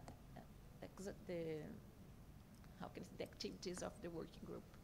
And especially, we would like to highlight the importance of the extractive industries, the taxation on extractive industries that are often scarcely exploited by countries abundant in natural resources. One other thing that we think that is very important is to keep in mind that to mobilize domestic resources, it would be very important for us to strengthen capacity building. It's very important. So, and we agree with all the issues that have been indicated as areas of work in the working group. Thank you. Thank you very much for all the comments and suggestions. I'm sure working group will take into consideration, and also I'd like to seek as chair your support from all the members, especially on the two-prong approach that the paper has identified, and the working group so that we can proceed with that approach, as well as certain inputs that we have already taken. Thank you very much. So with that, let me move into the next item in the agenda, which is briefing by the G20. We have Laura Chetman, G20 Finance Deputy at the Ministry of Finance of Argentina. She'll provide us with an update on the activities and deliverables of G20 under the Argentinian presidency. Over to you, Argentina. Thank you. Thank you, Chairman. Thank you, Indonesia, for hosting and your great hospitality. On behalf of Argentina, the G20 president this year, it's a great honor to be here to brief you on what we've been achieving in the G20 this year and what we expect for the Leaders Summit. It's very timely. We are fast approaching that deadline. It's in the 30th of November and 1st of December. And I think it's a very good opportunity to foster these synergies between the G20 and the G24. We have been working under the overarching objective of building consensus for fair and sustainable development in our G20 presidency, with 3 themes I would like to summarize. The first one is promoting growth, and this growth agenda that is so important and backbone of the G20. The second is securing the future of citizens by harnessing technology and having a forward-looking agenda that takes into account these new innovations. And the third one is promoting sustainability. So I'll briefly tell you what we've been working in the different work streams under these 3 themes. The first one on growth. Ministers and governors last met in July, and they see strong growth, robust, though less synchronized. And Argentina decided to focus these global economy sessions on risks. And we have identified some, like financial vulnerabilities that affect many emerging countries, especially if the process of tightening of monetary policy continues, and we see these reversals of capital flows. We see also the trade tensions, inward-looking policies. We see geopolitical risks, and also within those vulnerabilities or risks, we also see structurally weak growth. So we've been working on those, and tomorrow it will be very interesting, the discussion of ministers on these risks, given that we see that they are tilted to the downside. So they will discuss tomorrow our preparedness to face those risks while they are materializing. On the growth, it's also very important infrastructure, and that's one of our priorities, infrastructure for development. On infrastructure specifically, we've been working, understanding that infrastructure is key to promote growth, to promote development, to reduce inequality, and that there is a large infrastructure gap. And neither governments nor international financial institutions can bridge that financing gap alone. Therefore, we've focused this year in the G20 presidency on catalyzing private capital to try to bridge this gap and continue to infrastructure financing. We have been working in developing infrastructure as an asset class, in building that financial vehicle to catalyze these private resources into infrastructure.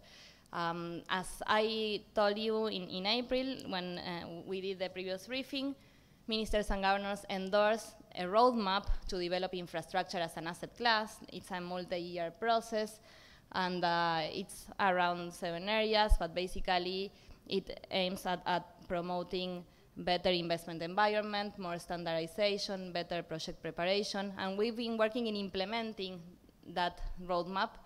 And we have endorsed in the G20 principles for project preparation that basically conceptualize projects from the beginning to the end and work along dimensions like the affordability, the feasibility, the options appraisals, and that's a very important instrument, I think, useful for emerging countries as well to improve project preparation and in time get more standardization and contribute to this asset class. But by itself, I think it's a very powerful tool to improve project preparation for the infrastructure sector that is so complicated.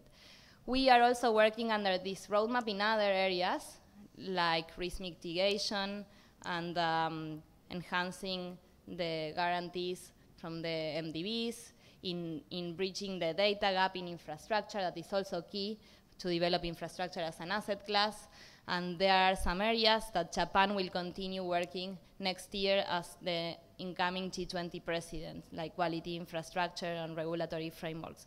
So we think that by the Leader Summit we will have a compendium of tangible deliverables on this roadmap and the implementation of this roadmap to develop infrastructure as an asset class, but more so to try to improve the investment in infrastructure in the region and in other regions, G20 and non-G20 countries. Also on the growth agenda, the G20 has been very successful in improving the resiliency of the financial system. So in the financial regulation agenda, we've been working now on the implementation and the evaluation of the reforms. This year, there is an evaluation on the impacts of the reforms on infrastructure financing, which is very important and linked to our priority as well. On the second theme, on securing the future of our citizens by harnessing technology, I would like to highlight our second priority of the future of work. That was an important priority under the Argentine presidency, and there was broad support by developed and developing countries. We first developed the common understanding of what we expect the impact of technology on the economy, on the workplace, on citizens, and ministers and governors were very optimistic, but they also realized that although in the medium to long term we expect growth, we expect an increase in productivity, in living standards, in the short run there are challenges, mainly distributional, and the policies that we will apply will shape those outcomes. Therefore, in the G20, we developed a menu of policy options for the future of work, which was a very interesting and comprehensive exercise. That menu has 4 overarching objectives. First, to increase productivity, then to secure workers during the transition, third, to have a sustainable tax system, and fourth, to have the best data to make better decisions. And in this menu, you will find around 80 policies to draw on when we want to be more prepared for the future of work. And this menu has contributions from all the countries, and it was endorsed by the G20, includes a wide range of policies from different realities, and it's very important that you will also find that in that menu there are policies that apply to your countries as well and to your particular situations. And in the menu we have opportunities for knowledge sharing. There are many examples of policies of countries under those 4 objectives. There are also opportunities to work together, for joint action, and that is very important to face and to shape the future. On technology, that was also in other work streams of the G20 agenda, for example, on financial inclusion, where we decided to focus this year on harnessing digitalization to include financially, especially those in the informal sector, which is also very important for countries like ours. And that policy guide that the G20 endorsed on financial inclusion, specifically on these issues, I think that you will also find it very interesting and timely for your own countries. Technology was also in the financial regulation agenda in terms of trying to assess the potential benefits of the underlying technologies, DLT, of crypto assets, but also the risks that these new developments may entail. For example, risks in terrorist financing, in illicit flows, in investor and consumer protection. So we've been also studying the opportunities and the risks of these new technologies in the financial regulation agenda. And finally, technology was also present in the tax agenda, as it was mentioned right now. The tax agenda is very comprehensive in terms of advancing tax transparency and the BEPS package implementation. Also, there were many issues that we advanced in terms of capacity building this year that is very important to implement all those packages in our countries. And taxation and the digital economy, that was just mentioned, that there was a lot of work ongoing and a final report expected for 2020 on a consensus-based long-term solution. And we know that many of us participate in the global forum, and it will be important that we continue doing so to contribute to this final report on taxation and the digital economy. Finally, let me turn to sustainability, promoting sustainability, our 3rd theme. There, for example, we've been working in the international financial architecture work stream on having a global financial safety net that is well resourced, in trying to advance and bridge differences towards the completion of the 15th quota review, general review of the IMF. Then we've been working on capital flows management, and as it was mentioned before, on low-income countries' debt sustainability and transparency. Basically, we see as a concern increasing debt levels in low-income countries that may have negative effects and spillovers, and therefore the G20 was working a lot on promoting the transparency through different initiatives involving the private and the public sector, both debtors and creditors. Also, we've been working on the Sustainable Finance Study Group. We developed a synthesis report on how to deploy capital for sustainable projects, including environmental and social concerns. And I think that that's the overview of all the work streams and the main achievements that we did under these 3 themes of promoting growth and the growth agenda that is so important for the G20, securing the future of our citizens by harnessing technology, and promoting sustainability.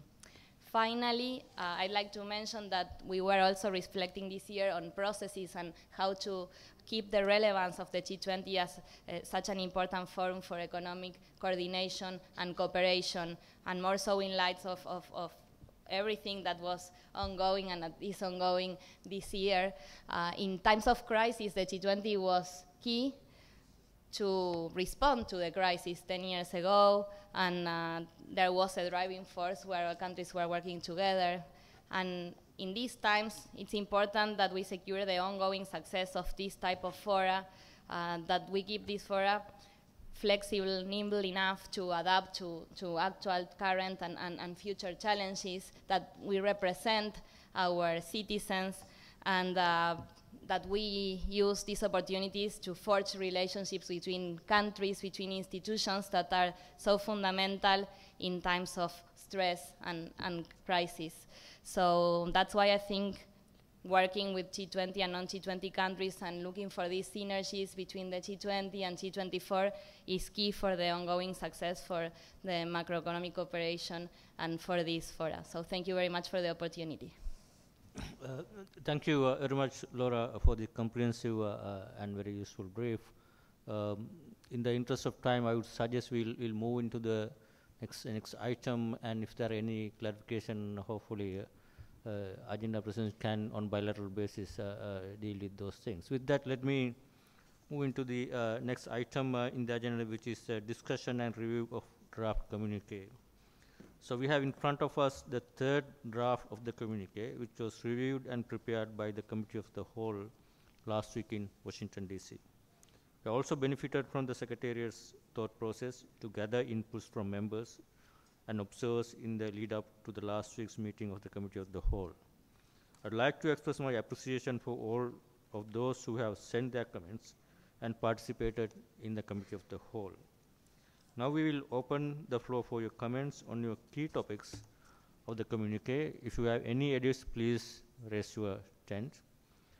Let's proceed paragraph by paragraph, but please let us try not to replicate the detailed work of the Committee of the Whole, but focus on introducing changes that clearly need to be added or removed from the current draft. I can remember last April we had a very efficient, useful session that we were able to have a very concise report within, I think, 3 pages. And I'd like to thank all the members for their support, and I hope today we would be even more efficient to finalize the communique. Let's open up the communique.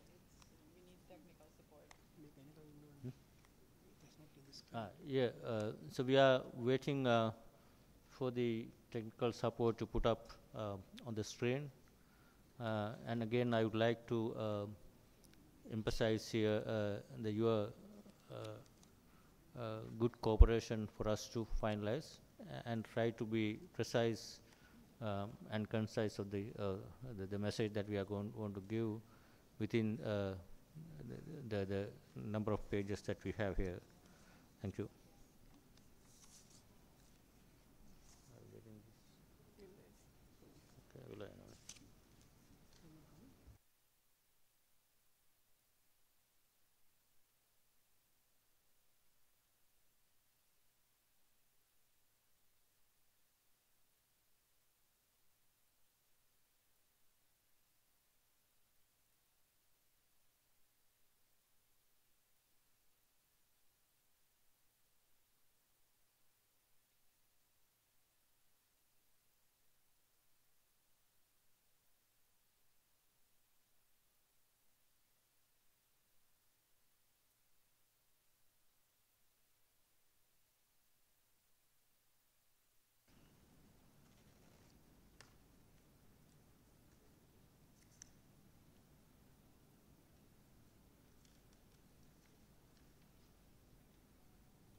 All right, now, so you can see it on the screen. So let's start with the para 1. I'm sure that's is an accurate reflection of the facts. I don't think there's. So can we, Gautamala, please. Thank you, Mr. Chairman. What I would like to propose is to move the paragraph 19 to paragraph 1 as a second sentence. Paragraph 19 is where we are expressing our sympathy and condolences to Indonesia because of the recent natural disaster. So my proposal is to move this to the first paragraph as a second sentence because of the importance of this. Thank you.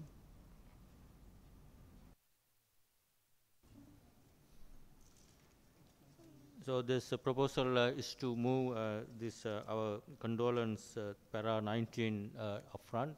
Is there any objection? I think it looks like there's an agreement. So I think it's important that we do it in the front. So we'll take it to the front.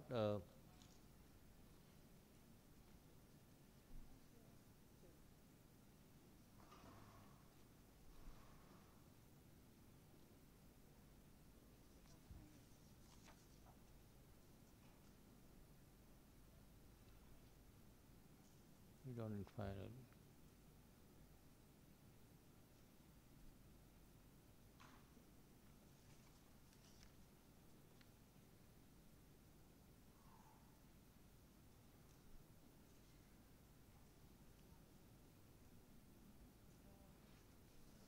Okay. Yeah, Syria, please. Thank you, Chair. I would like to support Guatemala's proposal and suggest a small change. Instead of only mentioning the recent tsunami, I would suggest being broader and saying recent tragic events to also include the recent earthquake in Lombok just before we traveled here to Indonesia. Thank you.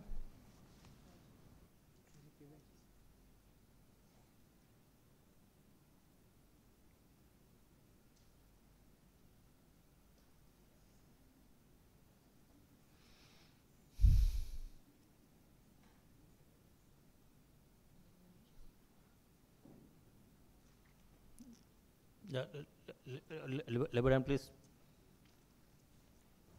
Thank you.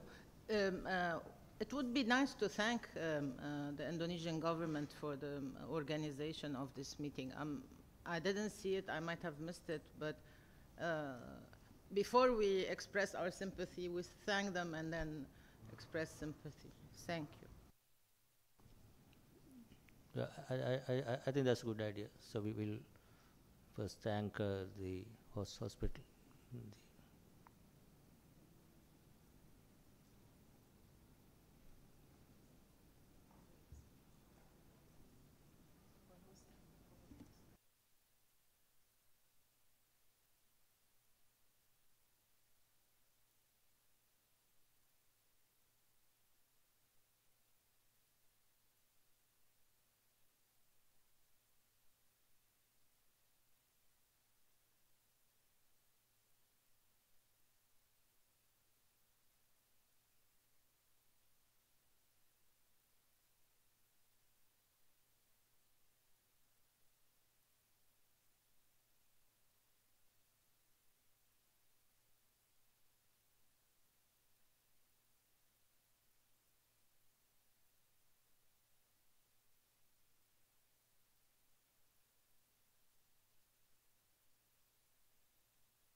Okay, so now para 2, we have added new para. Is there any issue? If not, can we agree on the language here?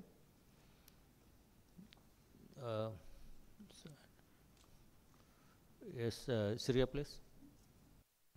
Thank you, Chair. Apologies for going back to the same paragraph, and apologies for missing the committee of the whole discussion. I was not in Washington.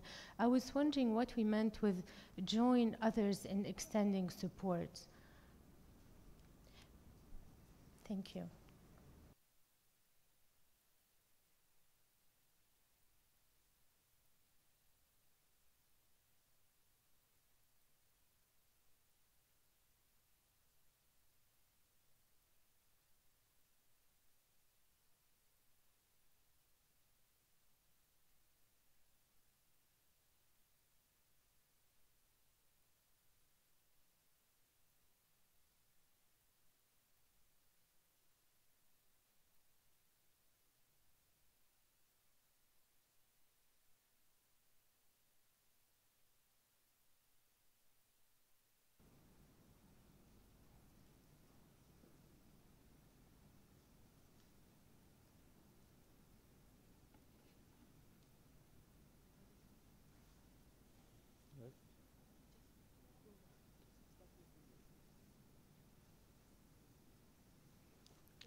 Okay, so are there any other suggestions?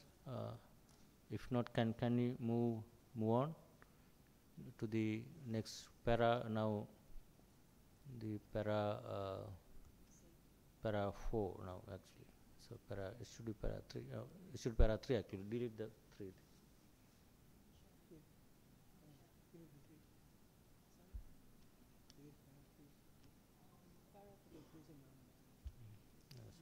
Delete the number. Yeah, this is third para is about the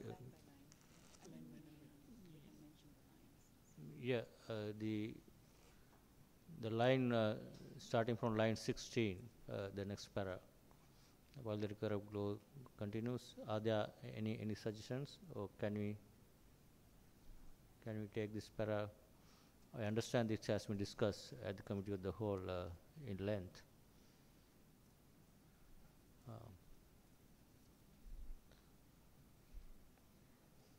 So if there are no additions, I think we can move ahead.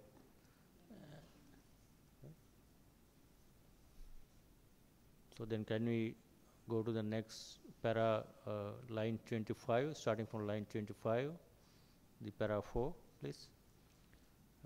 This is about obviously the trade issues.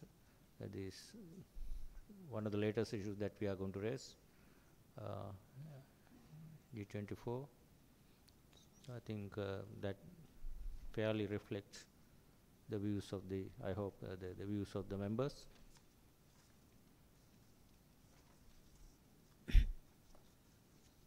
So if there are no suggestions or revisions, can we please move to the next para 5, starting from line 32, please, on the screen. This is about international policy coordination on the spillover from domestic policy in advanced economies. I think so. Can we please have the consent on this para as well?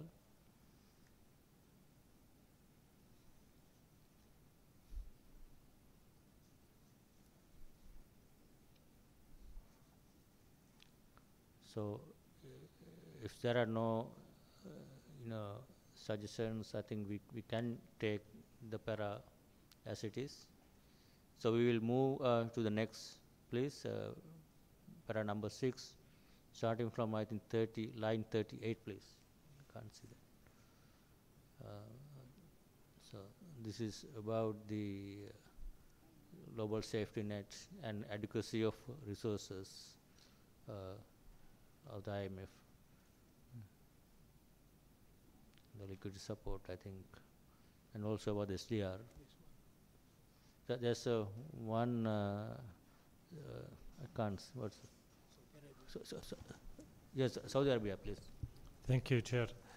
I know there has been extensive discussion in this paragraph, so I'm not proposing any changes. But what I think is appropriate is to move paragraph 15 to paragraph 5, because I think paragraph 15 is very important, and there is a clear linkage between paragraph 15 and paragraph 5. So I think it would be appropriate to move paragraph 15 to paragraph 5. Thank you.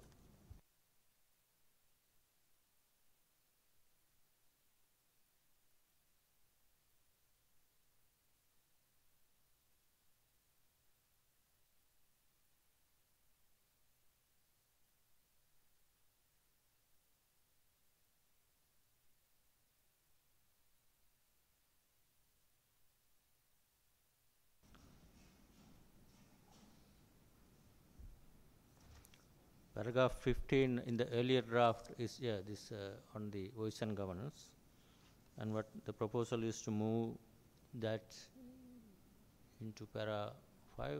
I mean, is there any view by the Secretariat to the structure of this? Yeah, to be after the new paragraph 5. So now we have paragraph 5 about international policy coordination. So after that,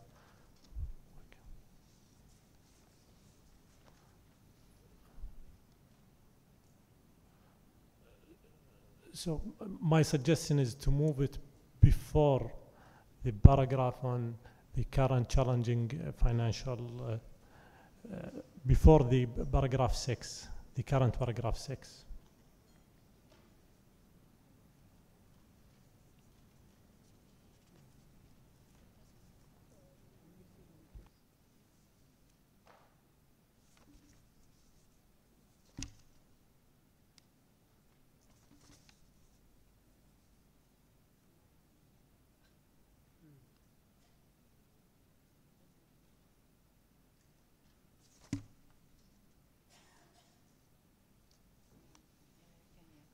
Can you please?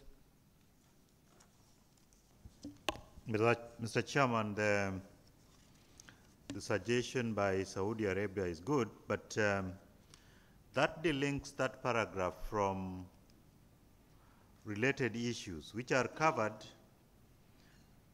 under the World Bank, IFC, that are coming under, you see, those are related paragraphs. The original 15, the original 16, the original 17 are related. So if you move it, you delink this from the related issues. Yeah, thank you. I think I see the earlier arrangement is based on a certain structure where certain issues are brought, consistent and also linked with other paras. So I think there's a point. Are there any suggestions? Are we going to keep it as it is, or do we need to bring it up? India, please. Thank you, Chair. I would just like to come in here to support what Kenya said, both in terms of continuity of the related paragraphs and, if we really take a look in terms of flow and how it is coming in terms of the world events and structure, this suddenly coming in sort of takes away from that. And but of course, we defer the final decision to you. Yeah. Thank you, India. I think I would also suggest at this point of time, because we have had a lot of discussions and certain agreements in the structure and the discussion and flow has been kept in a certain way. If you disturb it now and trying to rearrange, that would create a lot more kind of issues. So I would suggest, if there's no objections, to keep the original structure and the order of the flow, so that we'll discuss, I think, the content. I think that would be much more efficient way going forward. Thank you.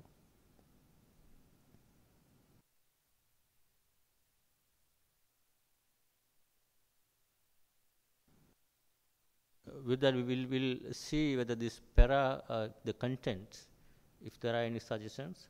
If not, I think we will move to the next para, please.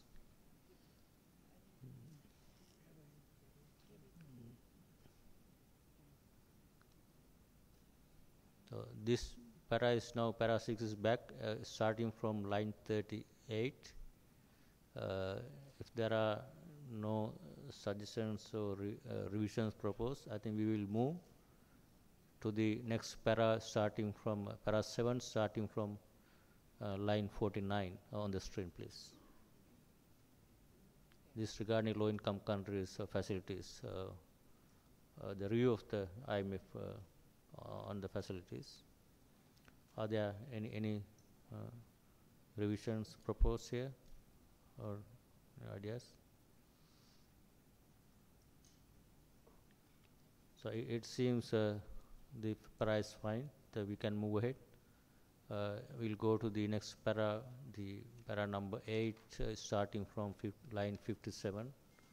So this is obviously on international community and also the displacements, especially Middle East and Africa, and also Asia, Latin America, Caribbean. So can we agree on this para? Yes.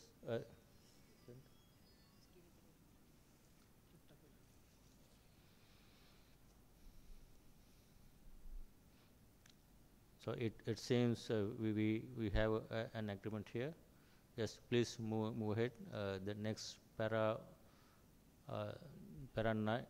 9, starting from line 65. This obviously the new one, debt vulnerabilities. We had a discussion and on with the World Bank as well. Yes, China, please. Thank you, Chair. We appreciate the very comprehensive and well-drafted communique. I'm not quite clear about the very last sentence of this paragraph. It says, increased market-based finance poses risks to a timely sovereign debt resolution, and in this context, we encourage the IMF to coordinate. So I think here the message sent is not very clear. Especially the first sentence, increase the market-based finance poses risk. So it seems we are criticizing a market-based finance. So can we, and also we are encouraging the IMF, and we are not encouraging the World Bank.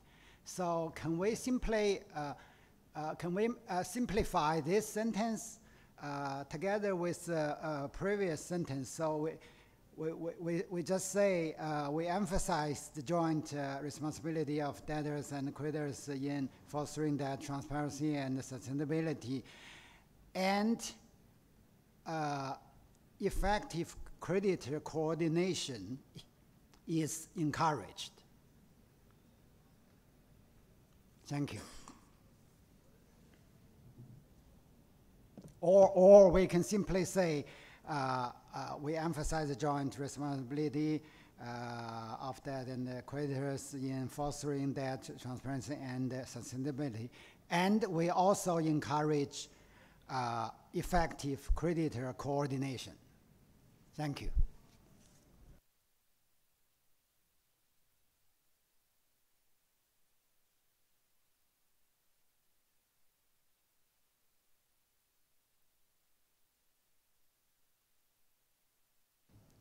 Thank you. China, any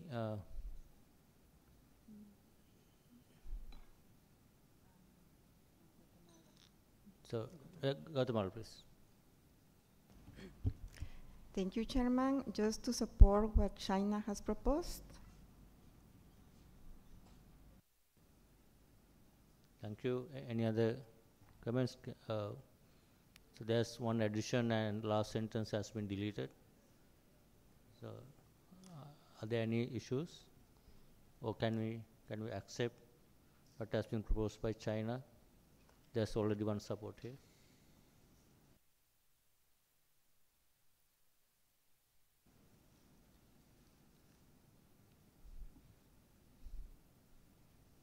Can you move it, please? Can you show?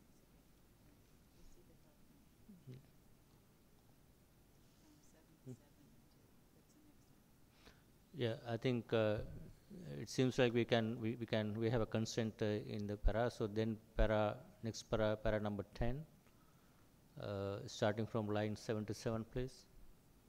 Are there any suggestions or changes proposed here? It's about constitutional financing for LICs. I think this Secretariat has one suggestion, please. Okay, just for factual, it's a little bit below 20%, so if we could just insert the word almost 20%.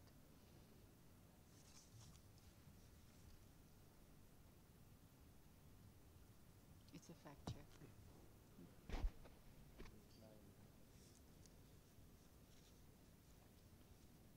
Decline 2 or decline almost, decline by 20% or decline 2? Decline by 20%?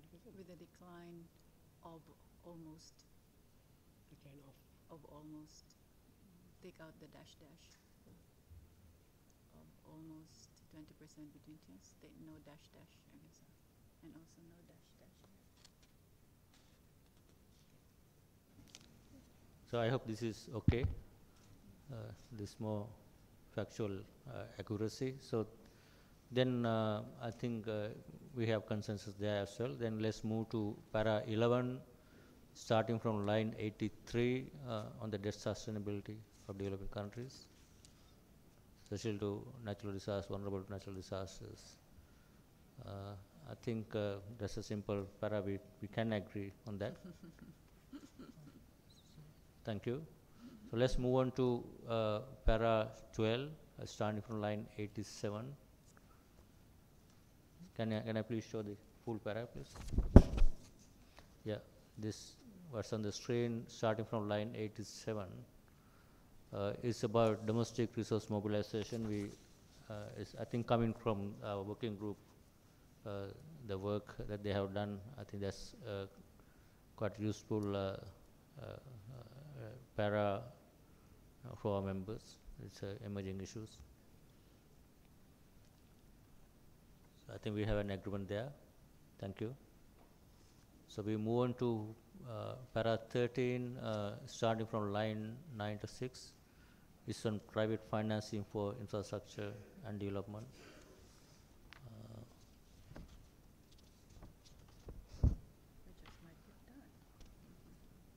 Are there any reviews, suggestions to improve this para? So it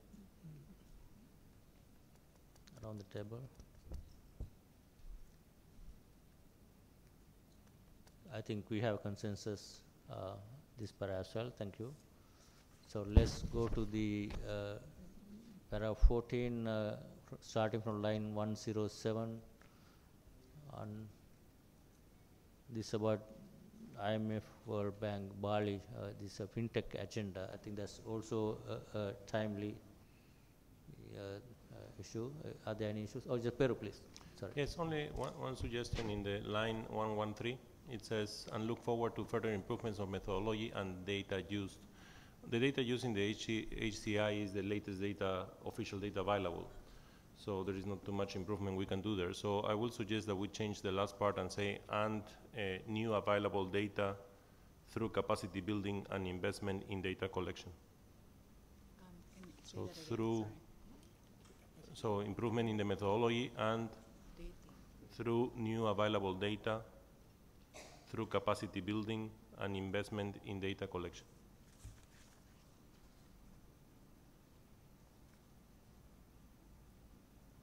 New available data through capacity building and investment in data collection.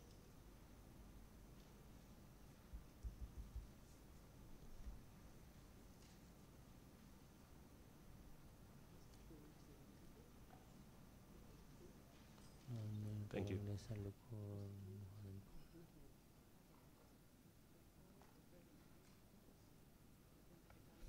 Yeah, Lebanon, please. Thank you. I can support Peru on this, but I have a question. Line 111. We note the World Bank Group's enhanced emphasis, and then we note. Note usually is used when we don't like something and we're taking note of it. Do we have any ideological problems? I wasn't at the drafting session, so are we concerned about the World Bank's enhanced emphasis on developing human capital? I don't know. I mean, I'm asking. I think it should be a little bit more positive.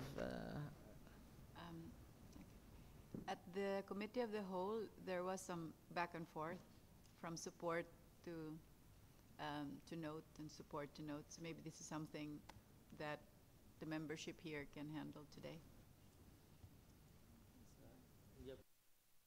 Sorry, India. We support the Peru proposal for improving the data collections and the other uses, and we support the paragraph as it is. Thank you very much. Thank you. Any other? Yeah, Gautamala, please. Thank you. Just some small editorial proposal because it says, oh, okay, I think that it's corrected now. It's corrected now. I just saw the two.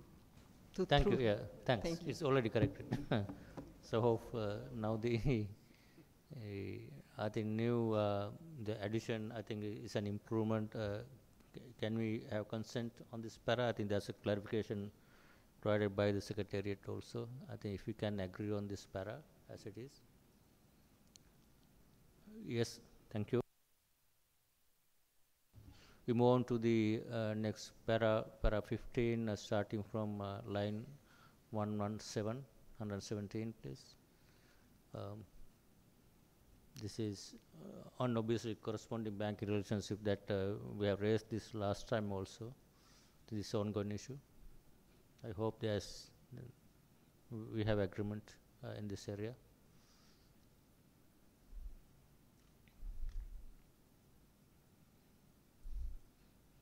Thank you.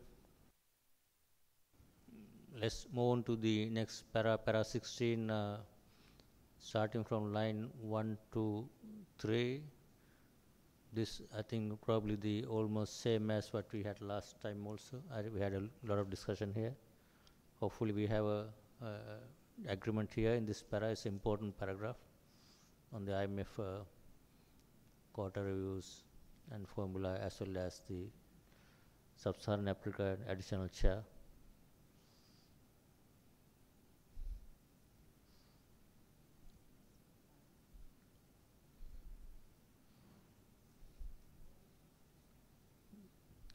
Thank you. I think it seems we have consensus. This para we have discussed several. I'm sure Committee of the Whole has already considered carefully. So we'll take this as agreed, and I think hopefully we can move to the next para, please. Para 17, this one, 17, yeah, Lebanon, please. Thank you. The first line in this para needs to be changed because it doesn't reflect the reality as it stands today. So we welcome the capital increase for the International Bank for Reconstruction and Development, but we could say and encourage all countries who have not done so to approve it in a timely manner or something like that. Thank you. Can I just clarify Lebanon? It says encourage all countries who have not. Sorry. The deadline for voting has been postponed almost a year. I mean, a little bit less than a year.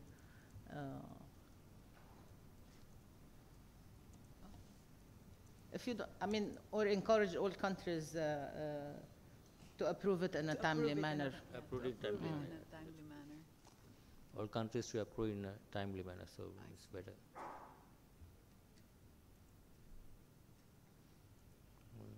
And encourage all countries. Okay, and the IFC is also before, I mean, it's for both IBRD and IFC, yeah? Yeah. The encourage is for IFC.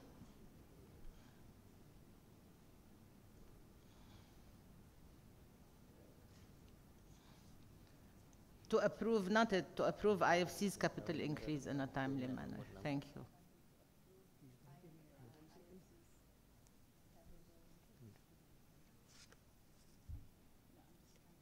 Yeah.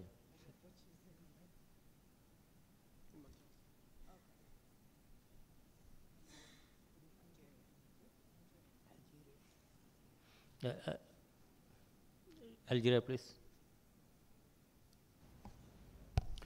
Yes, it's just to support Lebanon for this proposal, and I think we can encourage for either IBRD and IFC, although it can be for both institutions, for those who didn't do it yet for IBRD.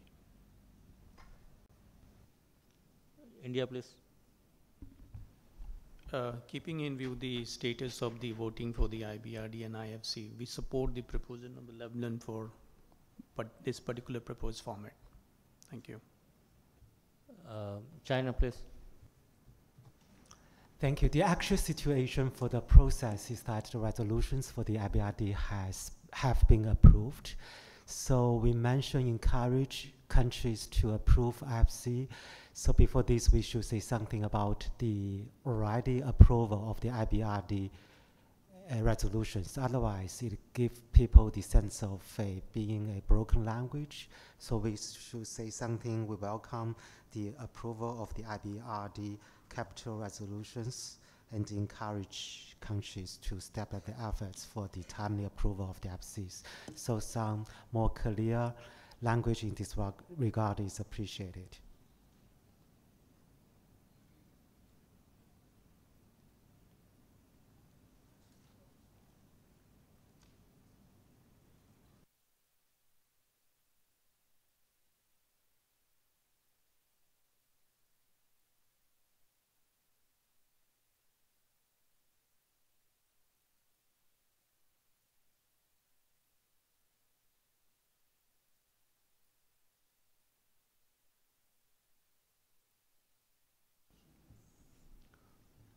So I think that's for the improvement. Hopefully, there's a consensus. Is there any objection to the latest? Yeah, Peru, please. Yeah, only to clarify, I think the best would be to say we welcome the approval of the capital increase, IBRD capital increase resolutions, that's what has happened. So we welcome the approval of the IBRD capital increase resolutions. Increase resolutions.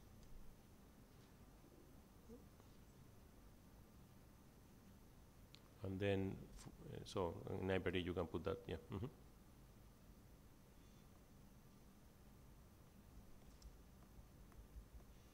And we encourage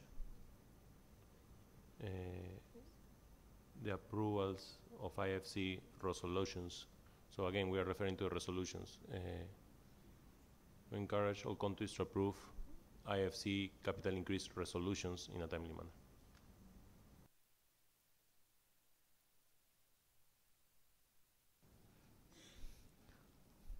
Thank you. I think the idea is the same. It's an improved version in the language. So can we agree on? Are there any objection to this language?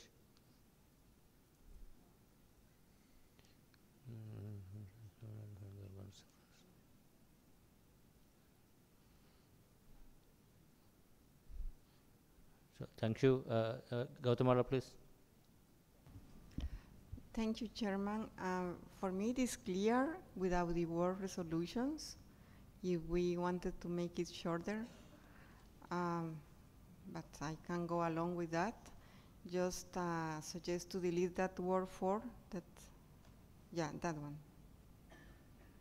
But again, for me, it was very clear without adding the word resolution in both parts. Thank you.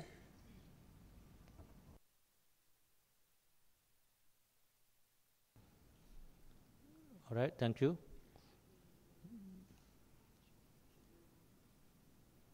You already removed, no?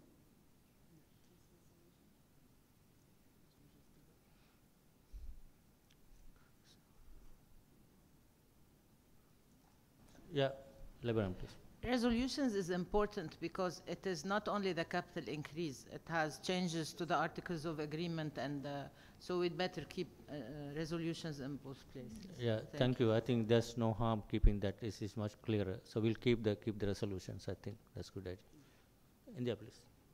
We also favor keeping the resolution because right now we are talking about the resolutions only. That's right. Thank you. China, please. Yeah, resolutions should be there. This is the legal language. Yeah, thank you.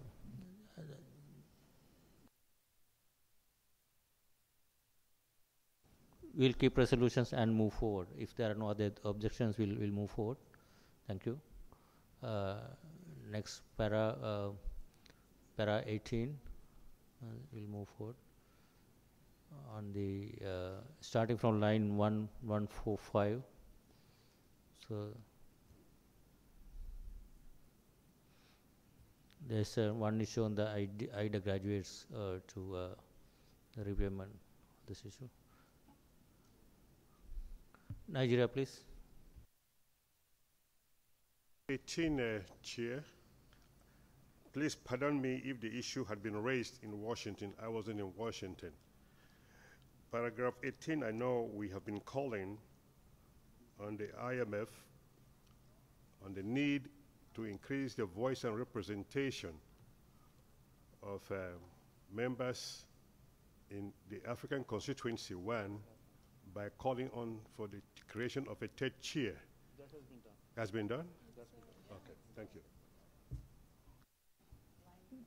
Yeah, it was covered actually earlier, one of the paras we have already covered. Thank you.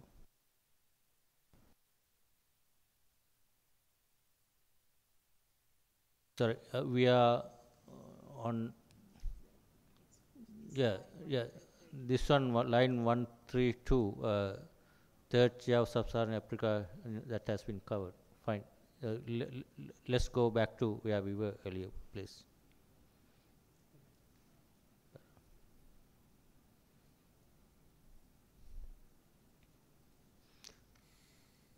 Yeah. So, para 18, I think we have consent for the language. I think we move on to para 19, starting from line 153. This is also the underrepresentation of some regions and on the recruitment and career progression. And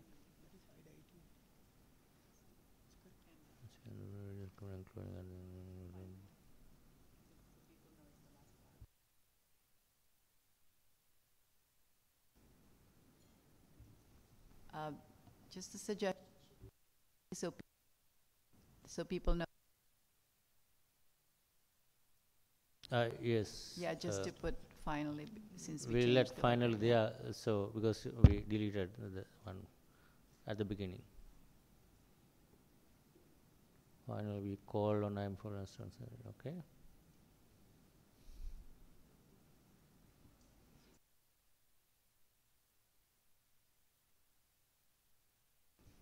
So, are there any suggestions, improvements to this para? Syria, please. Yeah. Sorry, I didn't see. Thank you, Chair. I can live with the paragraph as it is, but I would like to bring to colleagues' attention the fact that the IMF acknowledged that our benchmarks we cannot attain our 2020 benchmarks for underrepresented regions. Therefore, I would suggest for your consideration that for this communiqué we don't mention countries, because really the focus is addressing this severe shortfall at the IMF in recruitment and promotions in the underrepresented regions, which are 3 regions: the MENA region, Sub-Saharan Africa, and Southeast Asia, because we should remain the pressure on them to address it. Countries dilutes the issue.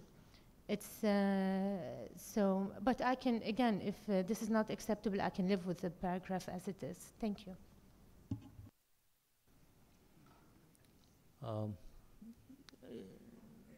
Are there any objections to the revision? To delete countries and percent of some regions covering broadly.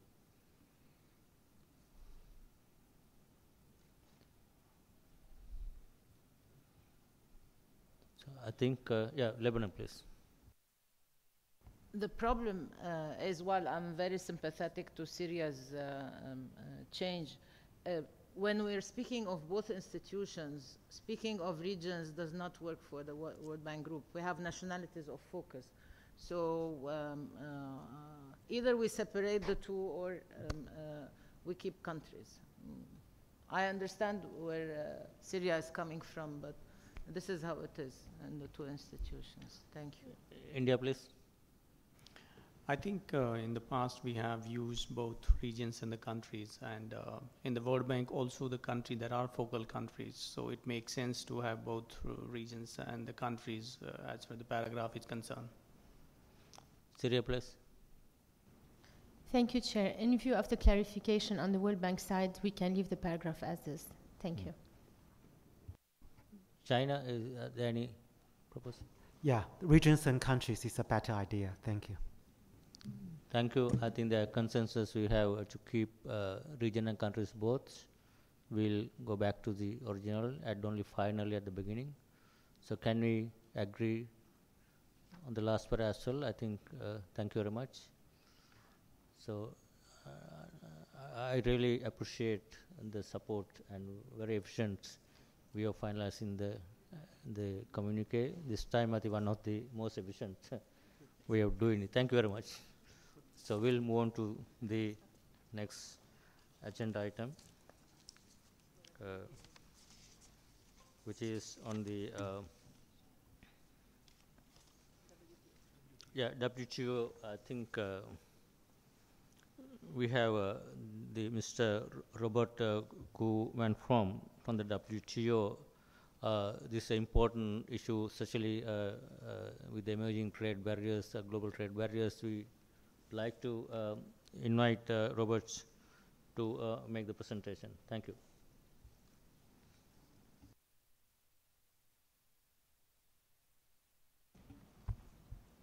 Thank you, Chair. And I'd like to thank the Secretariat for the invitation for the WTO to come and share some insights on developments in global trade. Wait for the presentation to come up.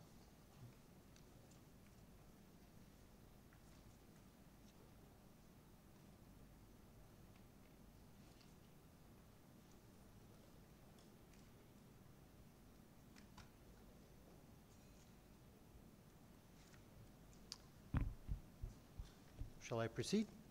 Thank you.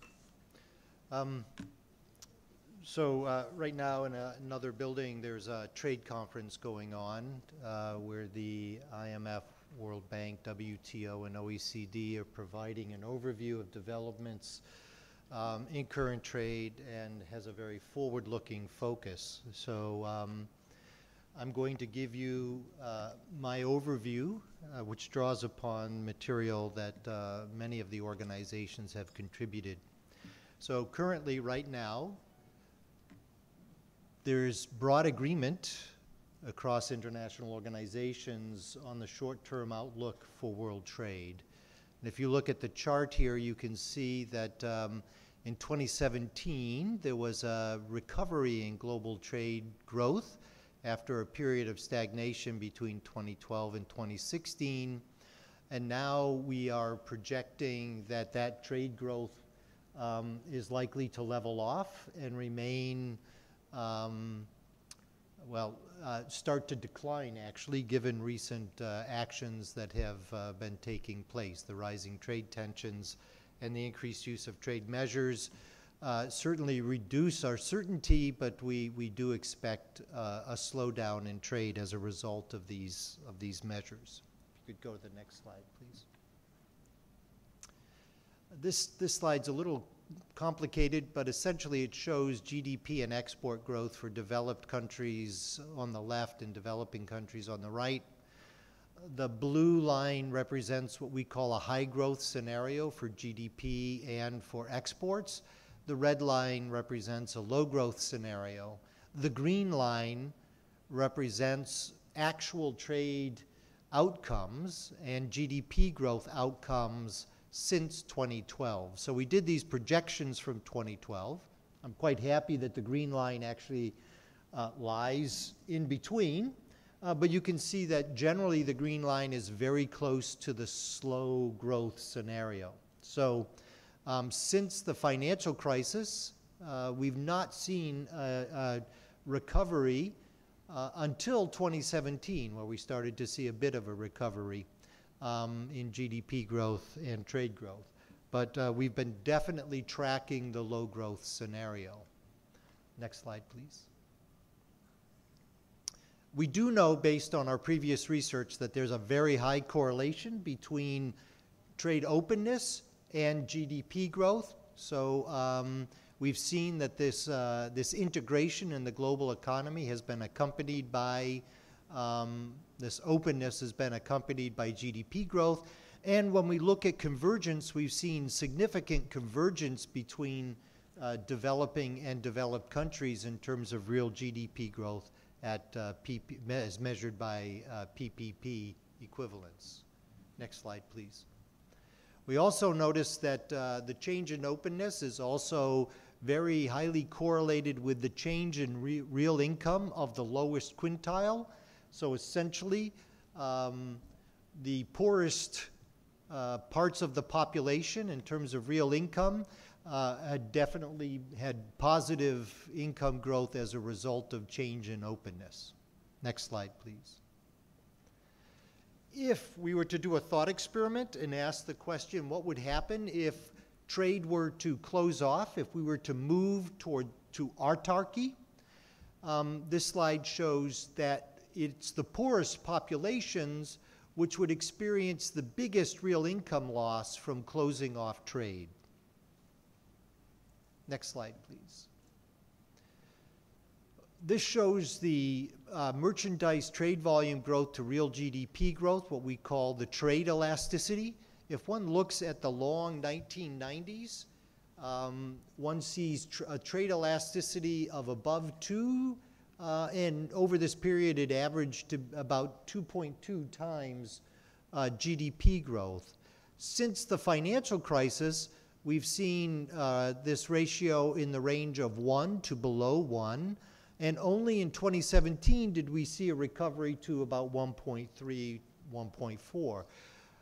The rapid integration in the 1990s and liberalization, extensive liberalization, contributed to that trade elasticity rising to above 2. We at the WTO think that a more reasonable long-term average of GDP, of trade to GDP growth, is about 1.4 to 1.5. If you go back to about the 1800s, over that very long period, and you calculate a trade elasticity, that is a much more common value. We don't expect to see a return to that very high elasticity in what some call the long 1990s, largely because it's going to be hard to have the same kind of opening up that we saw in China, India, and the former Soviet Union, as well as the rapid liberalization and reduction in tariffs. Next slide, please. Some of my slides are hidden. Okay. So what we think is that because of the evidence that trade openness is highly correlated with economic growth, and that trade openness is also correlated with income increases for the very poor, we think it's very important that the global trading system continue to evolve and to stimulate further growth in trade. We do believe that that's going to have benefits for the poorest countries and for the poorest people in the poorest countries. There has been progress. We've had the implementation, or we are expecting the implementation of the Trade Facilitation Agreement, which by our analysis could have benefits that far exceed elimination of all remaining tariffs. So we see trade costs associated, a trade cost reduction associated with implementation of the TFA of around 12%. Average global tariffs about 8%. So the trade cost reduction would be pretty significant. There's opportunities for further opening in traditional areas, including agriculture. Much of the discussion recently, particularly given technological change in the global economy, is that services is another area of high growth potential from further trade opening, and that we need to see greater coherence between a variety of policies, particularly those related to trade and investment, electronic commerce, and small and medium-sized enterprises, and that we think at the WTO that there's a need for more flexible approaches to attain these multilateral outcomes. Right now, there are discussions in what are called joint initiative by members at the WTO, groups of members, around trade and investment, electronic commerce, and small and medium-sized enterprises. Next slide, please. We do think that a critical element, and one that's been overlooked, particularly in developed countries, is the need for coherence between trade policies and domestic policies. There's a much greater need for trade, for coherence in these policies. And we think that if one develops these coherent policies, it would be very useful and would potentially reduce the use of trade restrictions and distortions that we're seeing going on in the economy right now. We think that strong, well-enforced trade rules will help reassure citizens that trade is even-handed.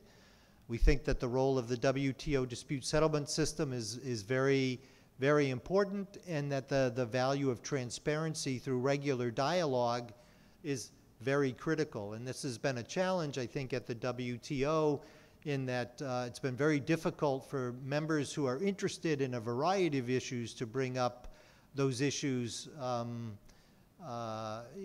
without some members complaining. So I think that's why we've seen some of the fragmentation of discussions and the creation of joint initiatives.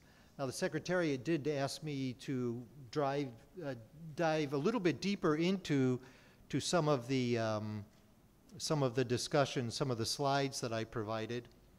One of the questions was around the slowdown in trade growth relative to GDP. And as I indicated, the rapid integration and opening up of many countries, as well as rapid liberalization, contributed to trade growth growing much faster than GDP in the long 1990s, but that the slower trade growth has largely been a result of a slowdown in, as a result of the financial crisis, in investment in particular. Our research, both at the WTO and at the IMF and also at the OECD and others, have shown that investment growth as a component of GDP is very, very trade intensive. So countries that are experiencing rapid investment growth tend to rely on imported capital goods and imported parts and equipment to produce domestic goods. We also find that consumption is relatively trade intensive. Exports is very trade intensive, but that's a bit of an endogenous thing on the trade side. Government expenditures, so when there's reliance on fiscal policy, stimulus, as government steps in to try to stimulate economic growth, government tends to be less trade intensive than investment and consumption.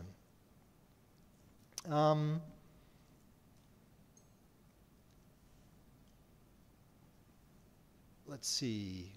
So there was also a question about these joint initiatives, which we would describe as potential plurilateral efforts. A number of different countries are taking the lead.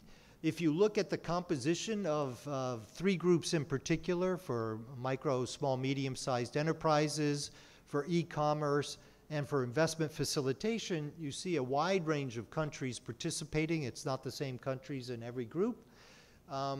You also see that a very large share of total trade is covered by the membership of the group, and a large share of global GDP is covered by members in the group.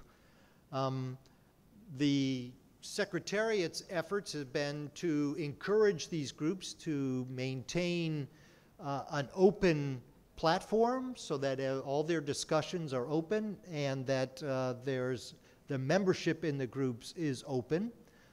We don't know if they'll come to fruition in terms of proposing any kind of particular agreements. A number of them have suggested that their objective is indeed to come up with initially multilateral proposals, and if those don't work, they might consider moving forward with an open plurilateral agreement. One of the issues that has come up, there's been a number of discussions around WTO reform. I'm sure many of you may have seen or maybe not paid attention to, maybe your trade and commerce ministries have paid attention to, proposals for WTO reform. Again, the Secretariat is agnostic on these. We do encourage members to pursue these discussions to see if they can reach agreement, to reach consensus on the areas that have been described has been around dispute settlement processes, around industrial subsidies, around transparency. Transparency in terms of notification we think is particularly important. It helps members understand what's going on in other countries. And then around special and differential treatment, which is probably an issue that's of interest to this group. As you may recall from the trade facilitation agreement, it was a different model of special and differential treatment in that countries would self-declare their status, and as capacity was built, they could move up to different levels of commitments under the agreement. Many members at the WTO have the view that in other settings, including the World Bank and the IMF, that countries can change their development status. And it's rather unique that at the WTO it's self-declared and doesn't change. Again, we at the Secretariat are agnostic to those positions. We do think it's important that members discuss the role of special and differential treatment and to come up with a consensus on how to move forward in those areas. And I'll leave the conversation at that, my presentation at that, and open it up for questions. Thank you. Thank you very much for this presentation. I think it gave us a very good the overview of what's happening and impact. So it's open for questions, comments, please.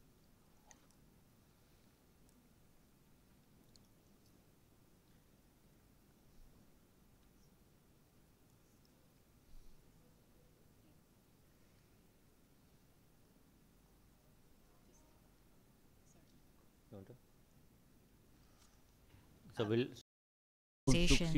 so in Aceh, for the recovery and rehabilitation are managed to be completed. Recovery, rehabilitation in Aceh, Central Java, or even awarded by United Nations as models or benchmarks for disaster recovery and rehabilitation.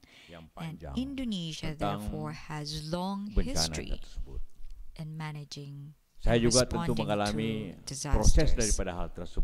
The process is still ongoing. We are working with Minister of Finance, Coordinating Minister of Economic Affairs, Pak Darmin, and Minister of Public Works and Public Housing. We also require international support. And today, we will explore how international cooperation can also play a role in recovery and rehabilitation in the aftermath of natural disasters, particularly in Indonesia, as I have stated earlier. Disaster risk management, including how we manage fiscal risk, need to be discussed, including solutions when the risks materialize. We need to be consciously aware of such risks and include them in our planning, including developing instruments such as disaster risk financing and insurance. State assets are managed often without considering risks of disaster. So when roads and bridges, buildings are destroyed, there is nothing to fall back onto. Tentu We kita tidak ingin rely semua on menjadi resources bahagian coming from daripada the state beban budget. APBN itu. We Dan do not want kita to juga tentu tidak further mau tergantung burden the terus-menerus state budget. daripada bantuan And daripada we do luar not negeri. want to be Namun reliant, juga bagaimana dependent partisipasi masyarakat. on Bagaimana international juga kita support. menjamin We need secara to also think about masa how depan yang members panjang, of the community bagaimana can participate. aset We need negara to think dapat long diasuransikan. term. Selama ini How belum state ada suatu assets aturan-aturan tentang bagaimana aset pemerintah, aset diasuransikan, dan bagaimana diyakinkan masyarakat untuk selalu melihat masa depan apabila ada bencana, sehingga masyarakat dapat memikirkan sejauh tersebut. Pengalaman terakhir di Sulawesi Tengah yang baru minggu lalu terjadi gempa dan tsunami ialah sekolah ada 2.000 yang hancur sama sekali. Jembatan begitu banyak. Dan karena itu, dan juga sekolah bangunan pemerintah begitu banyak. Di samping tentu rumah-rumah masyarakat yang mencapai 60.000 rumah yang harus direkonstruksi lagi. Ini semua membutuhkan suatu anggaran yang besar, karena itulah untuk meringankan beban anggaran tersebut, mari kita dalam kesempatan yang baik ini membicarakan solusi yang terbaik sehingga negara pun mempunyai kesempatan untuk mengadakan suatu sistem yang baik seperti asuransi kepada aset-aset negara dan aset masyarakat. Memang selalu kita berbicara ini dalam situasi yang sulit. Kalau situasi sudah baik kadang-kadang dilupakan. Nah, momen ini, pertemuan hari ini betul-betul momen yang tepat, karena baru satu minggu dan 1 bulan yang lalu terjadi bencana Indonesia, yang kemudian kita membicarakan solusi jangka panjang daripada apa yang terjadi ini. Karena itulah saya berterima kasih kepada Presiden World Bank dan juga seluruh my thanks to the President of the World Bank and every participant to this meeting, and excellencies ministers who are here today to talk about future solutions in getting ready and anticipating disasters, and what supermarket bencana apa saja the International Red Cross referred to Indonesia as a supermarket of natural disasters. We need to be prepared, and we need to prepare well. And again, I would like to thank you all, and it is my hope that this meeting can contribute to long-term planning, perhaps how to develop a pool of funds, how to make sure that households and infrastructures are covered, and efforts can be made to provide safety and coverage to our fiscal resources, so that we are not dependent on international support, and we can rely on our strength to recover the livelihood of the community in cases natural disaster strike. Thank you. Wassalamualaikum warahmatullahi wabarakatuh. Thank you, Your Excellency.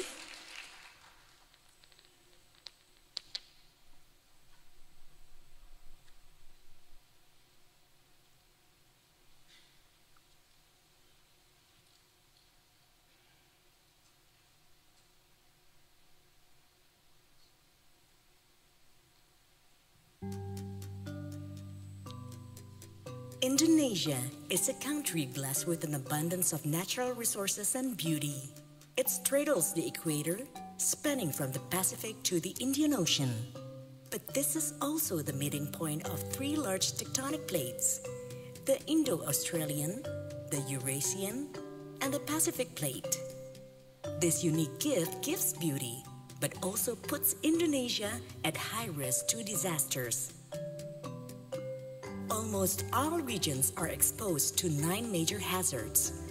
This includes earthquakes, tsunamis, floods, volcanic eruptions, extreme weather, landslides, extreme wave, forest fires, and drought.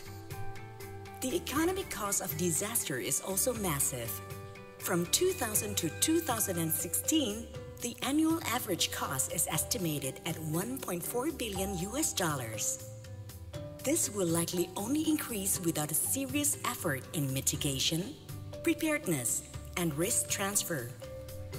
The annual budget is insufficient to deal with such large losses, which can come either from a major catastrophe or from multiple smaller disasters in a given fiscal year.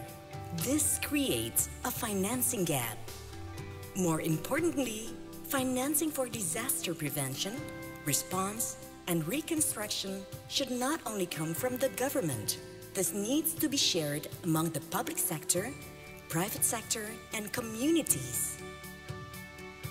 In response, the Ministry of Finance has developed a disaster risk financing strategy to provide large amount of money, well-planned, timely, well-targeted, transparent, and sustainable funding to protect public finances.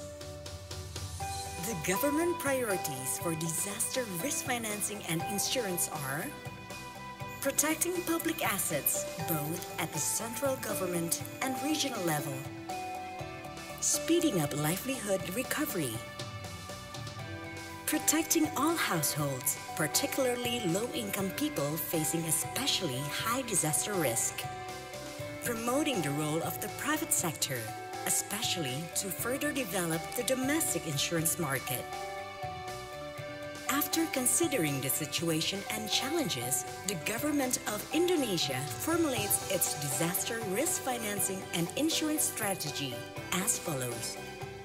Combine financial instruments to build an effective and efficient financing scheme. Retain the risk of high-frequency and low-severity shocks through the budget. Manage higher-impact disasters using contingent credit. Develop a pooling fund to strengthen the role of the budget. Transfer the risk for low-frequency and moderate to high-severity events to financial markets through insurance. Together, we can achieve the vision of Indonesia as a disaster-resilient nation that can pursue sustainable development.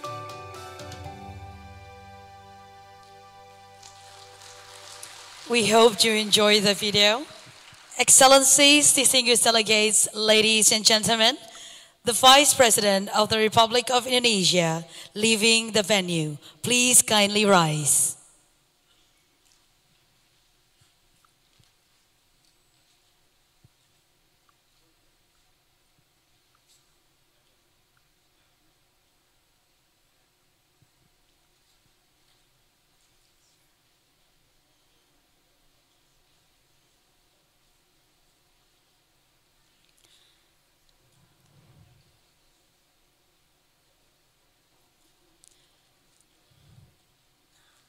Please kindly be seated.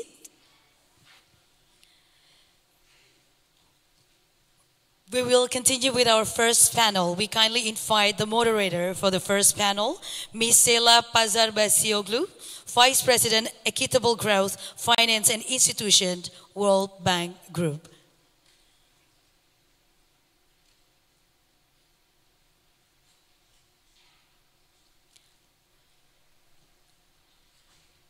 I will now hand over the floor to the moderator. Thank you. Thank you also to Your Excellency Vice President Wapak Yusuf Kala. Good day. Selamat siang. I would like to take this opportunity to express my own sadness for the tragedy that unfolded in Sulawesi 2 weeks ago. Supporting resilience to natural disasters and other shocks is a key pillar of the World Bank Group's work. Increasing resilience requires stronger infrastructure, better drainage systems, and stronger buildings.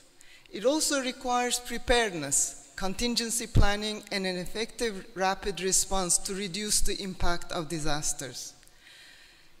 Concretely, this means 3 key elements: integrating risk considerations in budget planning and public investment management, financial planning and institutional capacity building to ensure that money is available when it's needed, where it's needed, and it flows efficiently to those that need it the most in an efficient and transparent manner. And third, crowding in private capital through contingent public finance facilities and system-wide insurance systems and instruments. In the very fast digital age that we are in, it's also very important that we harness technology and digital tools to make sure that we make these systems more efficient and transparent. We are honored to support Indonesia's Ministry of Finance in their work on financial resilience. I would also like to acknowledge the support from our developing partners, including especially Switzerland, for their long-standing financial support and partnership in integrating disaster risks into better fiscal management. Today we are here to look forward and to recognize Indonesia's efforts to build disaster resilience. We have a very distinguished panel to share experiences and insights into how Indonesia can strengthen its financial resilience to disasters. Over the next 40 minutes, we will hear from them, and I would like to invite them to the platform, please. World Bank Group President Jim Yong Kim, Her Excellency Ibu Sri Mulyani, Minister of Finance, Indonesia, His Excellency Bapak Basuki Hadi Mulyono, Minister of Public Works and Public Housing of Indonesia, His Excellency Benjamin Diokno, Secretary of Budget and Management of the Philippines, and His Excellency Ono-san, Alternate Vice Minister of Finance of Japan.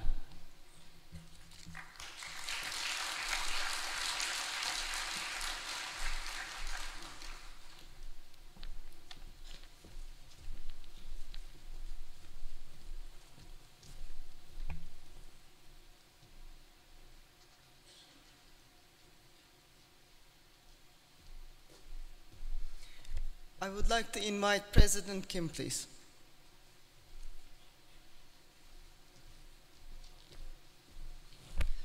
Thank you very much, and thank you all for being here. I too would like to start by offering our condolences to our brothers and sisters here in Indonesia.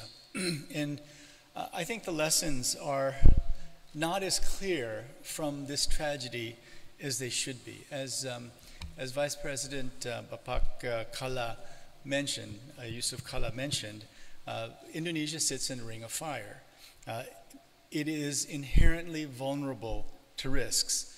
But the message that I want to give, and especially to the people of Indonesia, is that Indonesia is an extremely resilient country.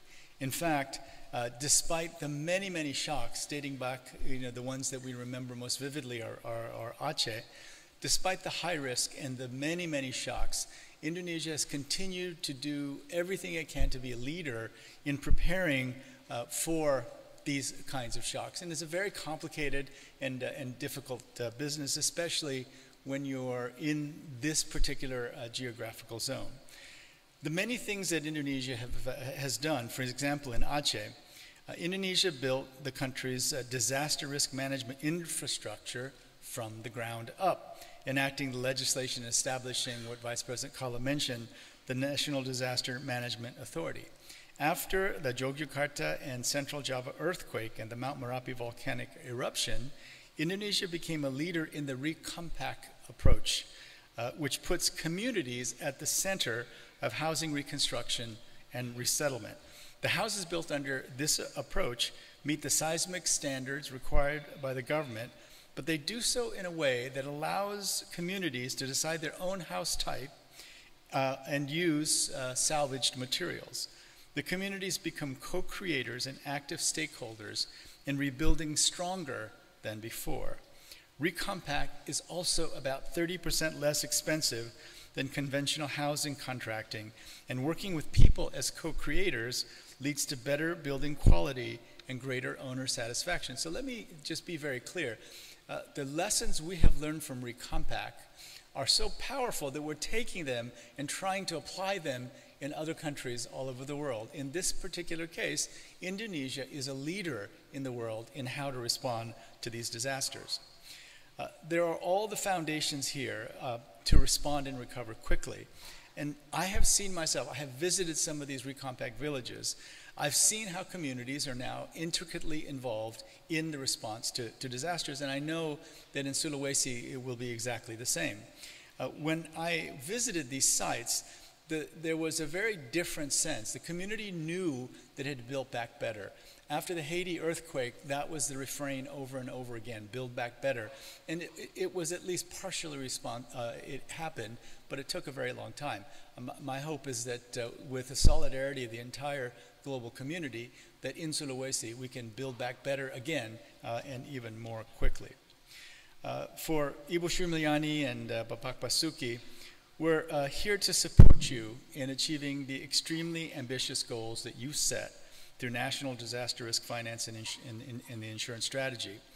And the way that we can help are several. Now, first, not only do we share your experiences with other countries, but we can share the experiences of 60 other countries with you. So over the recent decades, we've learned a great deal from our partnerships with countries about building comprehensive financial protection strategies to deal with disasters. This has also helped us to develop regional approaches.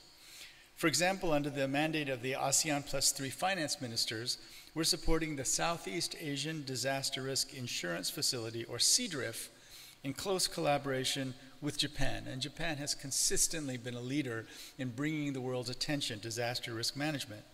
The CDRIF program will develop financing instruments, including for the insurance of public assets, advanced knowledge exchanges, will leverage investments in the development of public goods, and mobilize technical assistance. The CDRIF initiative is also pushing the envelope with technology. For example, working with the European Space Agency to estimate the impact of floods in real time to help inform better decision making. Today we'll also hear from Japan and the Philippines, the two countries that will bring important lessons and experience to this particular group. Second, we can help by customizing instruments and building institutions and sustainable mechanisms to ensure that sufficient financing is always available very soon after disaster. As a financial institution, we can make available a range of disaster risk instruments. For instance, over $2.5 billion in contingent lines of credit that can provide rapid liquidity whenever a severe shock happens. We also have $3.9 billion in catastrophe and weather risk transactions that have leveraged risk capital in financial markets to create a financial buffer that complements government's own resources to respond quickly. Third, we'll also focus on bringing in the private sector to share risks with the capital markets. For example, last year, the Philippines transferred over $200 million of catastrophe risk to international markets in a new way to protect 25 provinces against losses from major typhoons. This was the first time a country has pooled and transferred subnational risk to international markets. And the countries of the Pacific Alliance earlier this year issued catastrophe bonds offering $1.36 billion in earthquake protection to Chile, Colombia, Mexico, and Peru. This was the world's largest sovereign risk insurance transaction. In partnership with Japan, the United Kingdom, and leading insurers, we're setting up an initiative to leverage disruptive technology to maximize financial risk management of public assets. Finally, we help by getting financial support quickly to the people in affected areas who need it most. This is a top priority for successful disaster recovery, which is why we're investing more and more in improving countries' financial infrastructure and social safety nets so they can react quickly to shocks. Providing rapid financial assistance to households is a priority for us to safeguard human capital development. Ensuring children stay in school after a disaster is critical to make sure that they don't fall behind. Investing in resilience pays off, first by saving lives and avoiding destruction and losses, but also by improving the quality of development. Disaster losses fluctuate from year to year, but the trend is a clear and rapid increase. Our modeling work shows that disasters now cause an average of around $382 billion in economic losses globally per year. But economic losses don't show the full extent of the impact of disasters, especially on the poorest and most vulnerable, who face dire situations when disasters strike. When we take into account the disproportionate impact of disasters on poor people, the real price tag of natural disasters grows to $555 billion per year, 45% more than the pure financial losses. To cope with and recover from disasters, countries need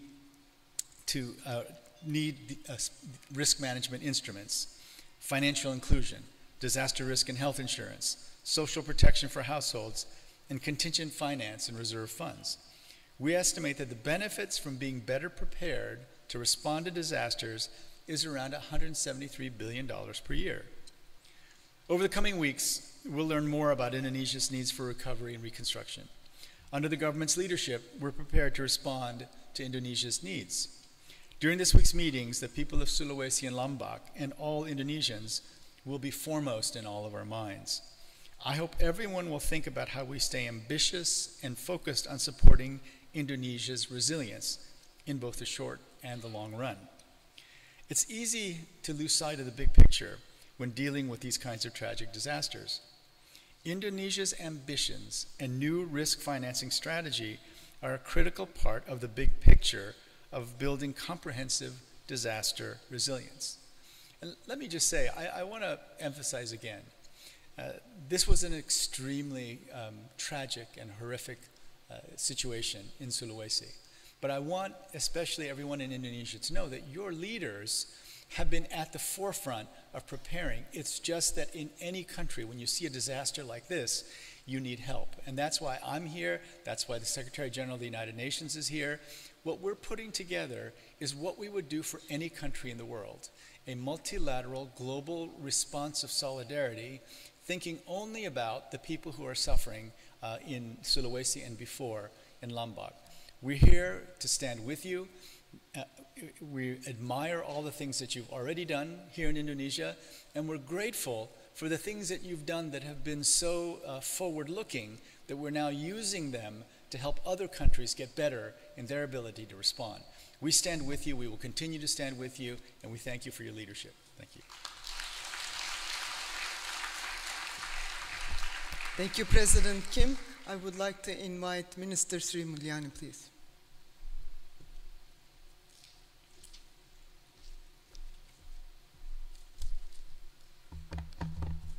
Thank you very much, President Kim, all my colleagues from the World Bank Group, all participants of this IMF World Bank annual meeting. Welcome to Bali, and I really appreciate the effort that we make between Minister of Finance and World Bank Group, as well as in cooperation and support by the Swiss Confederation, to actually help hold this meeting, which is very, very timely. Even when we plan to have this event, we didn't plan for the earthquake in Lombok as well as Palu. But this is becoming so timely and so important for us.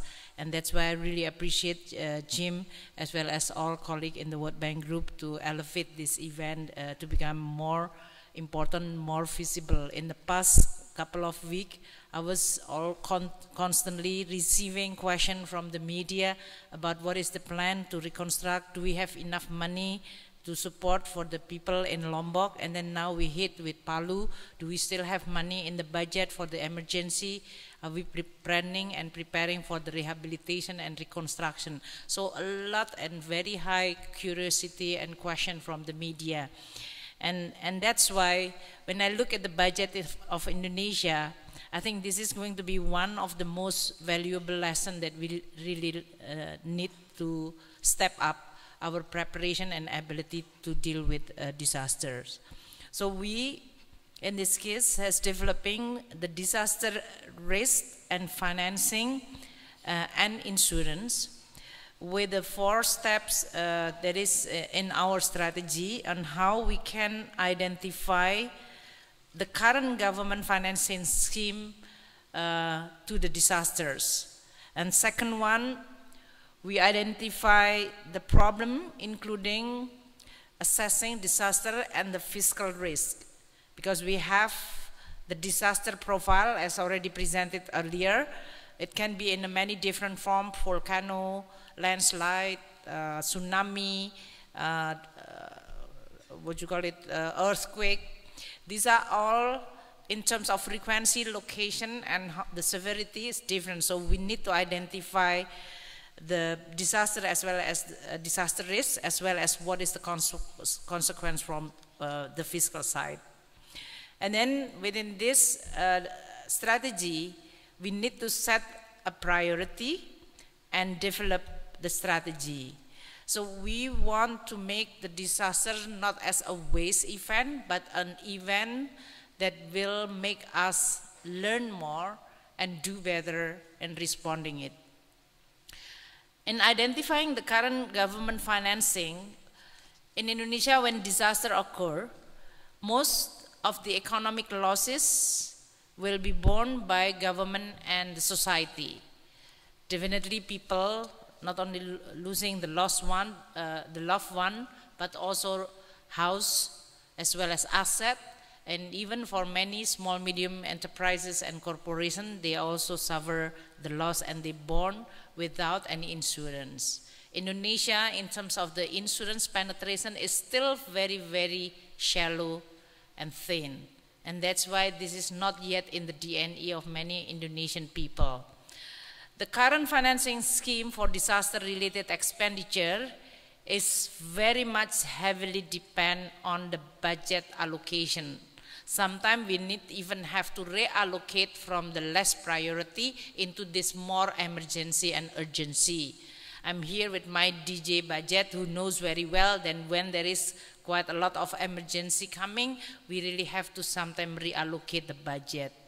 And under current approach in our budgeting, the central government and local government cover their financing through the state as well as sub-national budget, and local government in terms of their fiscal capacity is heavily depend on national government transfer. So there is no really what you call it resiliency from both local government in all level, district, provincial, and then everything is going to be then become the burden of the national budget. And the focus of the response after the disaster hit is first on the emergency step, usually more on the humanitarian and supporting the life of the people threatened by this disaster. And then we declare the recovery and reconstruction. But never in this three-step, emergency, recovery, and reconstruction, we actually discuss about how the financing for risk transfer, how the risk can be transferred, and what is going to be the consequence on the financing. Several government risk transfer programs related to disasters, such as insurance for farmer or fishermen, is still very scattered, and this is still in a very early piloting project. And they are not designed as a one comprehensive within what we call it a framework for the disaster risk management and reduction. We also have a program for the food security, and some extent we are providing support for the low-income household, but they are not really integrated within the context of creating a resilience and an insurance for the population to be covered from this kind of risk. Indonesia, as mentioned by Vice President as well as the presentation earlier, since 2004 until 2013, we frequently hit by many different disasters. From the total loss from those disasters from 2004 to 2013, the total amount of losses is 126.7 trillion, or around 8.4 billion. The average losses, economic losses, is 22.8 trillion, or around 1.5 billion. While in this case, if you look at the biggest in the still recent history, Aceh tsunami, the losses is up to 51.4 trillion. And this is really big budget. At the time that we have Aceh, happened to be at that time I was Minister of Planning and then moved to become Finance Minister. This has become one of the biggest challenges if you consider and compare with the budget for the local government, which is not only totally collapsed, almost 1/3 of their staff is actually wiped to this tsunami, so they totally paralyzed. So local government is totally paralyzed, not only in terms of financing, but also in terms of the capacity to lead and to build and rebuild again. So national government have to actually step up and provide support. And that make the burden is becoming so obvious. And within the political process, we really need to sometimes the earthquake or anything, there is no schedule. We never know whether this is going to happen weekend, in the month of January or December. It can happen anytime. So in the past 12 years, the mechanism within our budget is putting the contingent fund, which is only amounted around 4 trillion. If you compare with the annual damage of around 22.8 trillion, this is only a very small portion of what is needed. And this is mostly also for emergency. So basically our financing gap and even the design of how we are going to finance is severely inadequate. It's still very basic. We don't have any what you call mechanism and sophistication to really deal with that. When I returned back to Indonesia, I actually discussed with my team in the Ministry of Finance, how could we actually start designing a disaster risk management and financing. So we actually in the past 18 months intensify our discussion with the World Bank and as well as many of the development partners, as well as with the industry, both nationally as well as globally. And then we have this kind of disaster. So it seems like this is something that we really need to work even faster. With the contingent fund which is inadequate, that will definitely hamper the ability of government to respond to this disaster, either in emergency, recovery, and in rebuilding. If you look at the direct economic loss from one single earthquake that can cause damage in school, hospital, government building, the level of damage on the average is 30 to 40%. For these two locations, Lombok as well as Palu, I've already received a report from my team that all Minister of Finance building, because we have branching for tax, custom, treasury, as well as Director General for the asset management. These all our vertical building, vertical offices, they also suffer loss. Some of them is actually still, the building is still looks like okay, but when we ask Minister of Public Work to assess, they are no longer feasible and safe for us to use. Meaning that we have to rebuild it, and very quickly, because we cannot wait, we are not going to do with the taxation or treasury until we have a new building. So it's really a management which is very complicated. So for us, the challenge now, how we can create and define a fiscal management that will addressing and understanding the risk, and how we can design the financing according to that profile and the level of risk.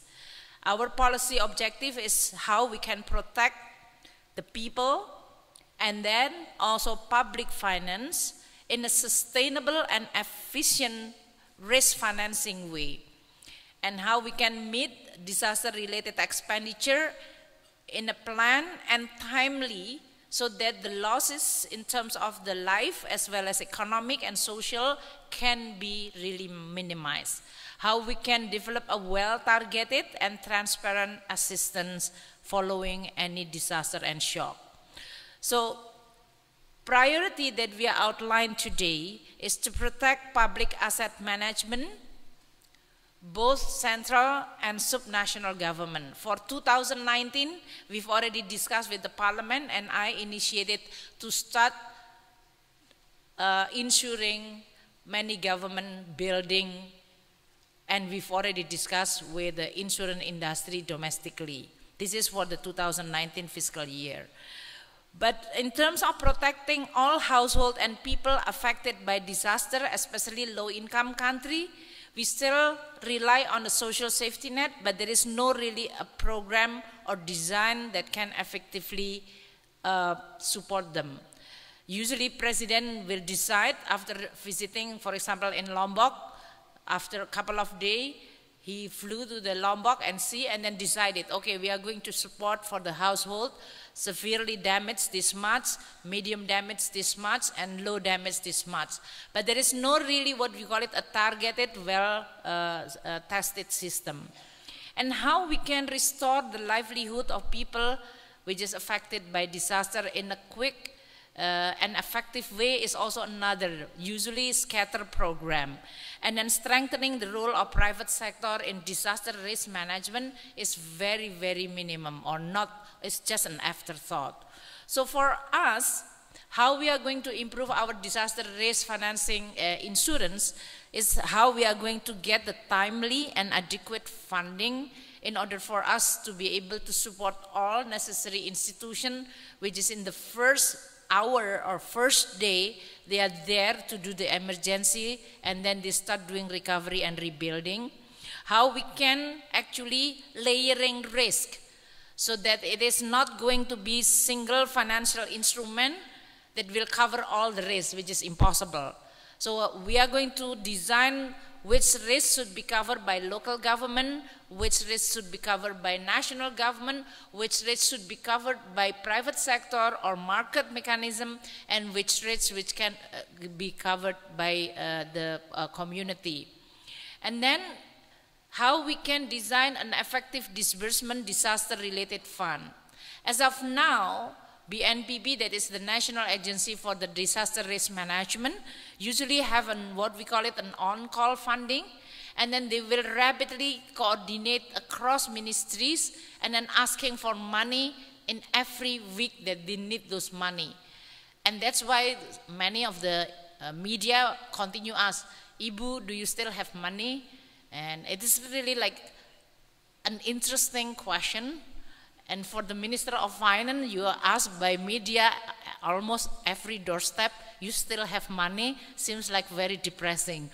But this isn't, it's not supposed to be like that. And that is exactly, I feel that we need to design better so that media doesn't have to ask those kind of questions. It creates more pressure for me unnecessarily and not helping at all. And then, of course, we need to have an accurate data and information. I don't mind to be asked, it's just to clarify to our colleague media, to be asked like that. And I actually answered the question, what is the mechanism in the budget? But for them, the easiest question is actually, do you still have money for this? And that's why it's something that we need to elevate our communication strategy and how we are going to be able to continue communicating how the government responds in a more credible and effective way. So for us now, and I'm actually happy to be here in front of many my international colleagues from World Bank Group, from many other institutions. I know Sonny here from Philippines, my friends, Minister of Finance. And in the ASEAN Finance Minister, we discussed about disaster risk management also. Philippines provide with a very good, with the World Bank support on how you cover the risk from typhoon frequency.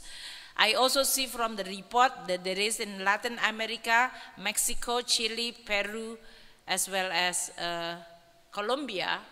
They together, the four of them, is designing the disaster rates financing and insurance that is covered from 2018 to 2022. I really want to learn from that. I also know that Morocco have an insurance for housing and small medium enterprises.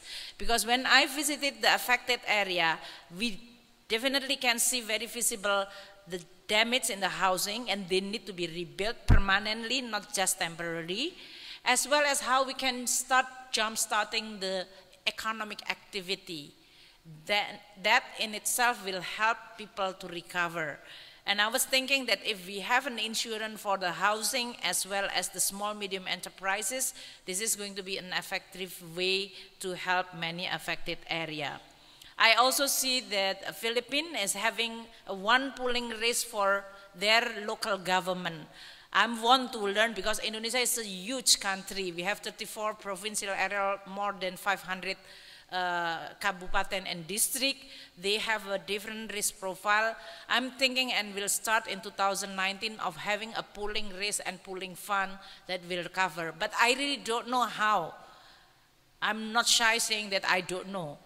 I want to know how we can structure the risk, how we can design money. I can reserve it now, but it will be good. And then how the World Bank can help of reinsuring to the international and having a lower and acceptable level of price that we should pay. I think this is going to be very, very good for us. It will improving more our ability to respond. And that's why President Kim, with your presence and your help, I'm actually now asking you and your leadership and asking all your team here to help me to do what I've already mentioned earlier. Can I learn about housing and small medium insurance like in Morocco? Can you help me, the one that you have in insuring like Colombo, Peru, Mexico, and Chile? What kind of pooling risks and mechanism? Can I learn from my colleague Sonny, in this case in Philippines, what you did there? What is the value added? How can we do that better, of course, so that Sonny will see me that I learn fast and better, so then Philippines can learn again from us. We always learn each other very quickly. And of course, in this case, we will be able to, of course, managing the fiscal rates in which we are going to be able to support the people, especially the people affected, but at the same time preserving the fiscal sustainability. So these are all the needs that we have, and I'm actually glad to share it with you all, because this is the place in which we inviting you in the IMF World Bank annual meeting, and the UN Secretary General is also invited in this meeting for tomorrow leaders meeting. These are all the institutions which operate globally. You know how many practices happen in many different parts of the world for a different kind of issue and risk. We want to learn effectively and efficiently, and I know that I can rely on you. Thank you so much.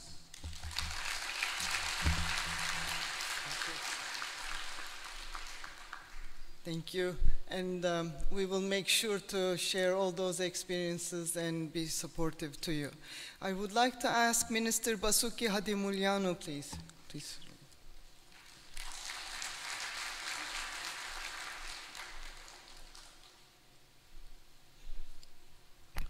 Assalamualaikum warahmatullahi wabarakatuh. Very good morning, honorable speakers, distinguished guests. First of all, allow me to speak here, not only as a Minister of Public Works and Housing, but also I'm a member of the HELP, high-level experts and leaders panel to the Secretary General of UN on water and disasters. As was mentioned earlier by the Vice President, in the last 2 months, several strong earthquakes have struck Indonesia. First, an 8 Richter scale earthquake hit already West Nusa Tenggara on August the 5th, and recently the 7.4 Richter scale earthquake hit Central Sulawesi on September 28, 2018. Those destructive earthquakes caused heavy damages. In Palu and Donggala, Central Sulawesi, the earthquake is followed by a wall of water funneled down a bay to the sea level town with highly populated areas and liquefaction phenomenon, which is quite rare. This liquefaction already damaged to O2, O3 area with fatality, the most fatality happened here. While in Lombok and Sumbawa, West Nusa Tenggara, the earthquakes predominantly struck the rural areas in a fast impacted areas covering 7 districts. So it is really different between those 2 areas hit by the earthquakes. Since then, the government of Indonesia has undertaken intensive emergency responses that focus on victims' evacuation,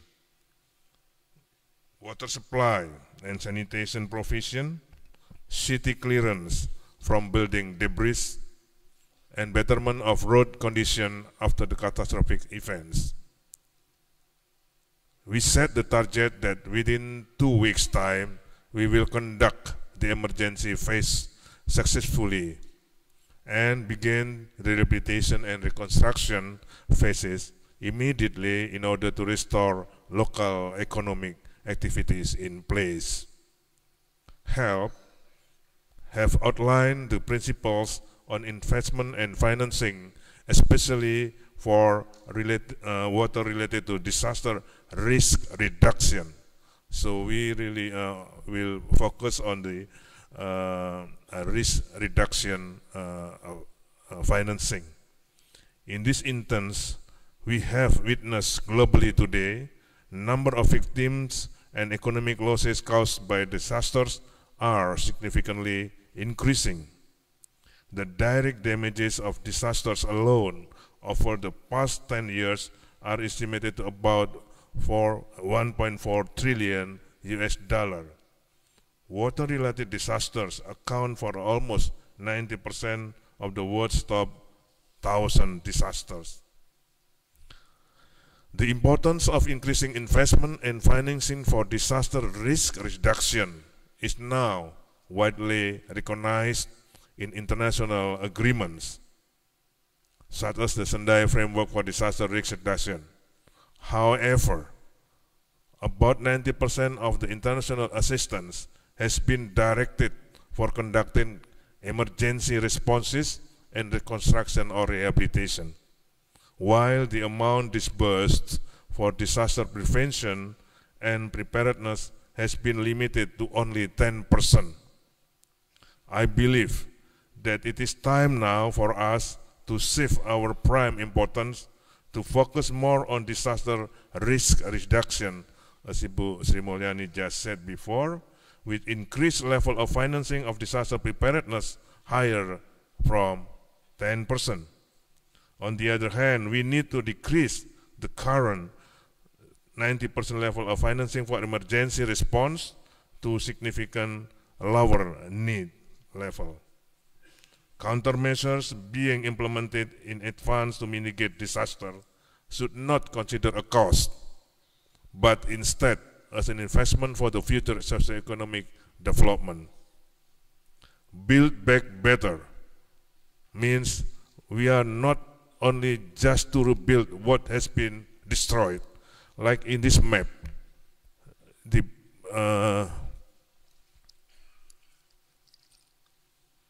Palu is just around here. It is just exactly in the fault, the big fault here. So we have now to make a new master plan to build a new Palu, not just to rebuild what has been destroyed by the earthquake. This is what I mean with the build back better.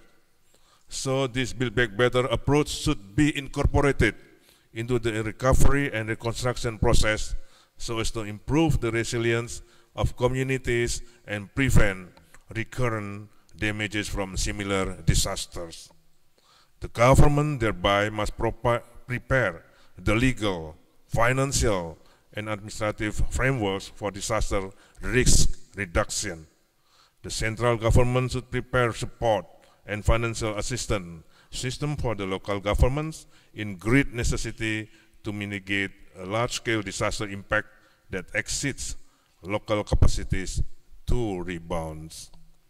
A wide international cooperation in disaster risk reduction should be strengthened under the international framework, since catastrophic event damages in one country could potentially affect also the entire region. Therefore, I reiterate my call that international community should focus more on preventive measures of recovery and reconstruction programs. The science and technology should also be strengthened to support sound investment decisions. Cooperation and alliances among science communities should be enhanced in order to seek appropriate and applicable answers to disaster risk reduction challenges. We need to work in collaborative ways consistently to implement the framework as well as to achieve SDGs goals and HELP's recommendation. This is not by any means a simple task. I will be very supportive to strategic effort undertaken to enhance disasters management.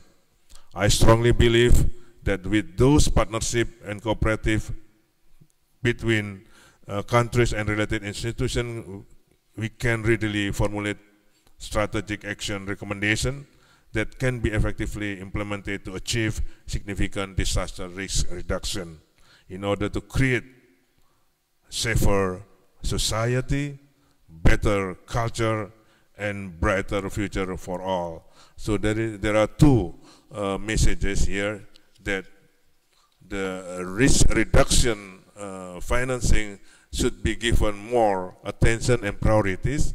And the second, disaster risk reduction is not on a cost, but investment for the better future. Thank you very much. Thank you, Minister. I'd like to give the floor now to Secretary Diokno to share the experience of Philippines, please.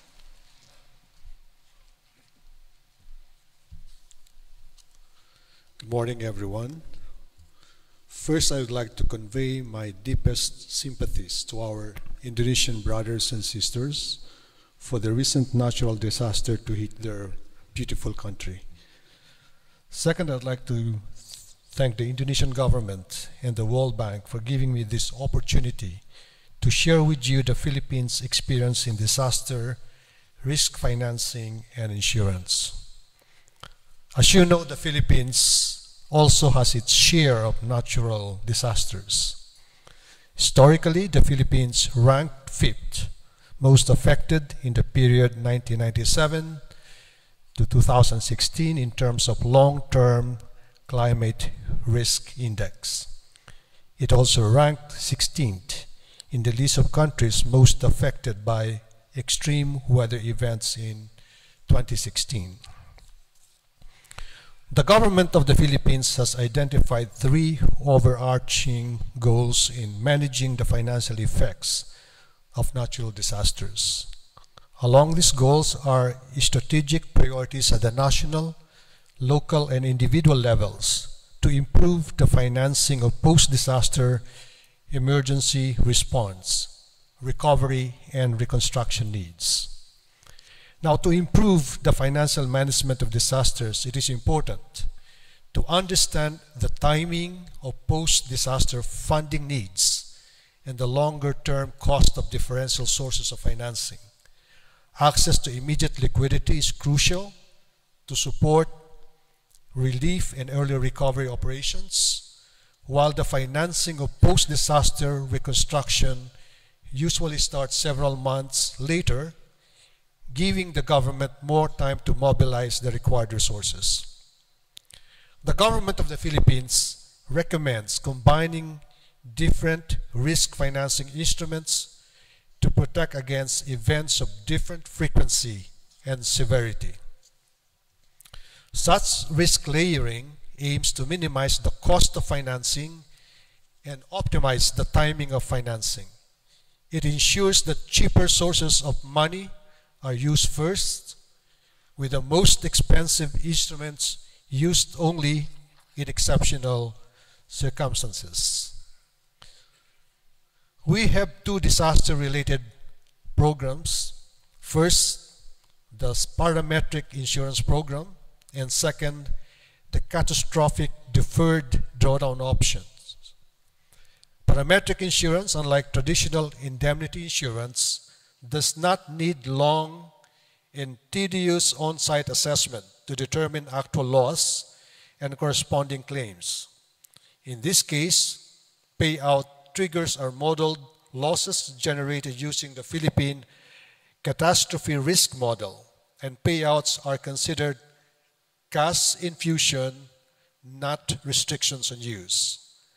Since the national government agencies involved in disaster risk management and local government units are the first responders, the parametric insurance policy is structured to have 2 main index categories: aggregate or whole of covered area and province specific.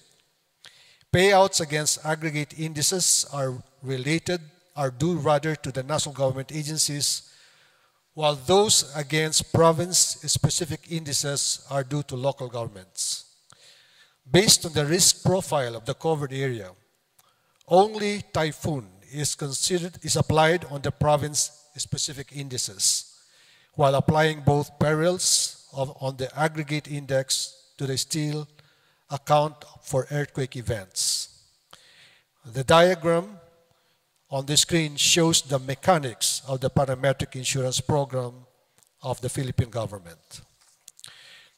Our second major program with the World Bank is what is called the Catastrophe Deferred Drawdown Option.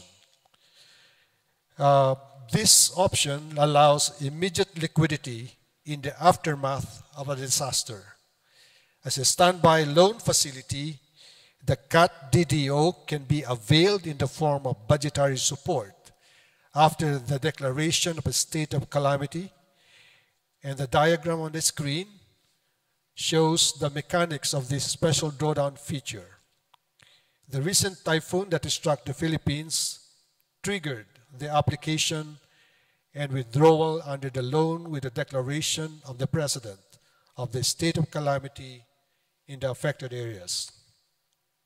Around $497 million was withdrawn from the World Bank as budgetary support. Now let's move on to the budgetary instruments available for the disaster risk management and response. First, we have what we call the National Disaster Risk Reduction Management Fund, or NDREAM.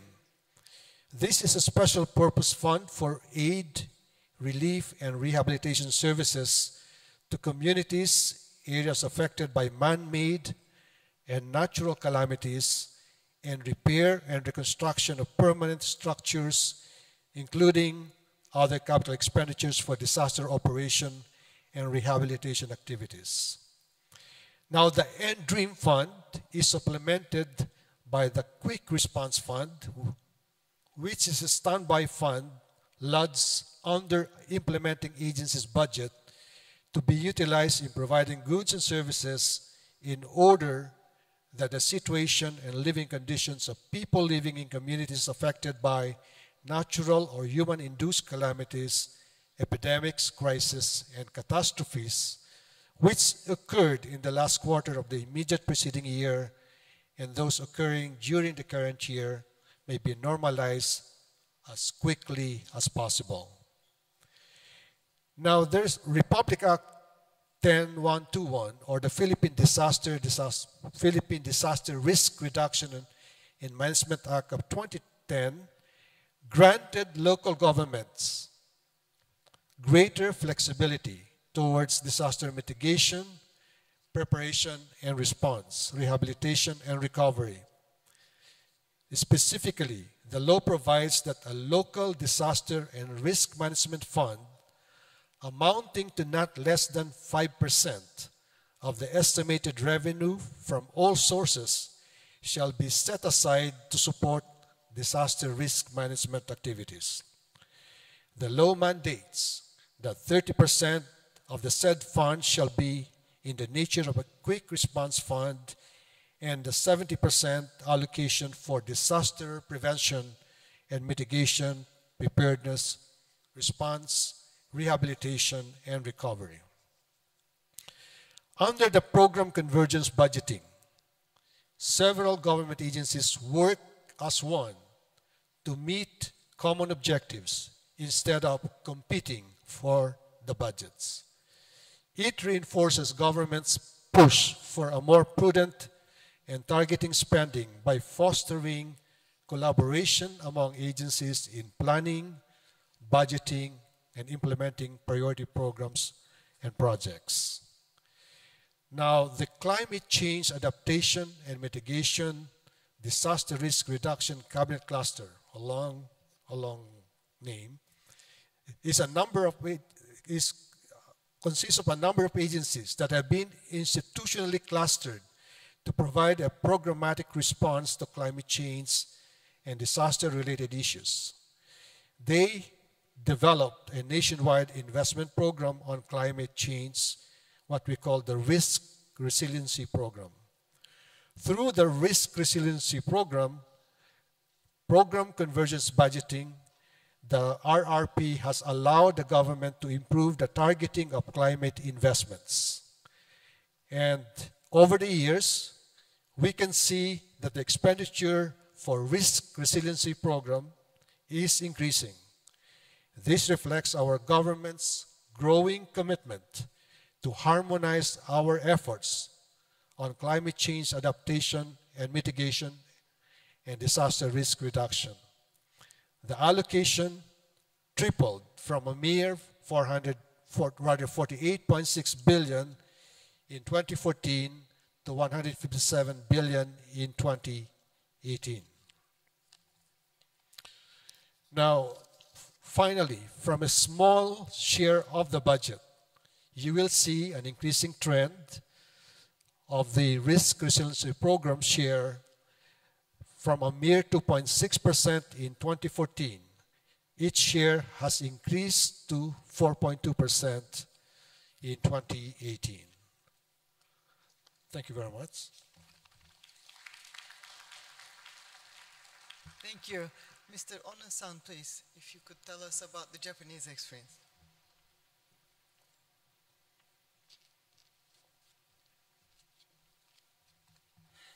Thank you, Chair. First of all, I'd like to offer deepest condolences to those who lost loved ones and express our heartfelt sympathies to all the affected people. Japan, which is earthquake and tsunami-prone country as well, wish to express our solidarity with Indonesia. So how do we prepare? What are the most effective ways? Before answering then, I would like to show you our Japan's experience on the earthquake that struck Hokkaido last month. Many of you know Hokkaido very well. It is a northern island of Japan, very attractive sightseeing spot.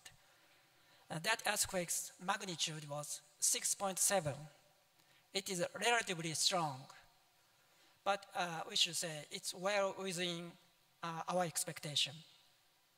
So naturally, we should have been prepared very well, but was not actually the case.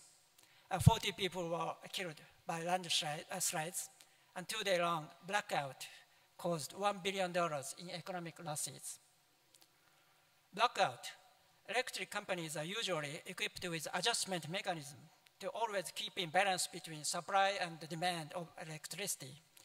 Actually, Hokkaido Electric Company has such a balancing mechanism. However, actually, what happened last month was as much as 50% reduction, 50% sudden reduction in output. Hokkaido Electric Company could not deal with such a huge imbalances and failed in adjusting it, which occurred severely damaged fired power plants. Now the Accidental Investigation Committee is probing the causes. So this experience shows us how difficult it is to fully prepare for natural disasters. Unexpected events will continue to happen.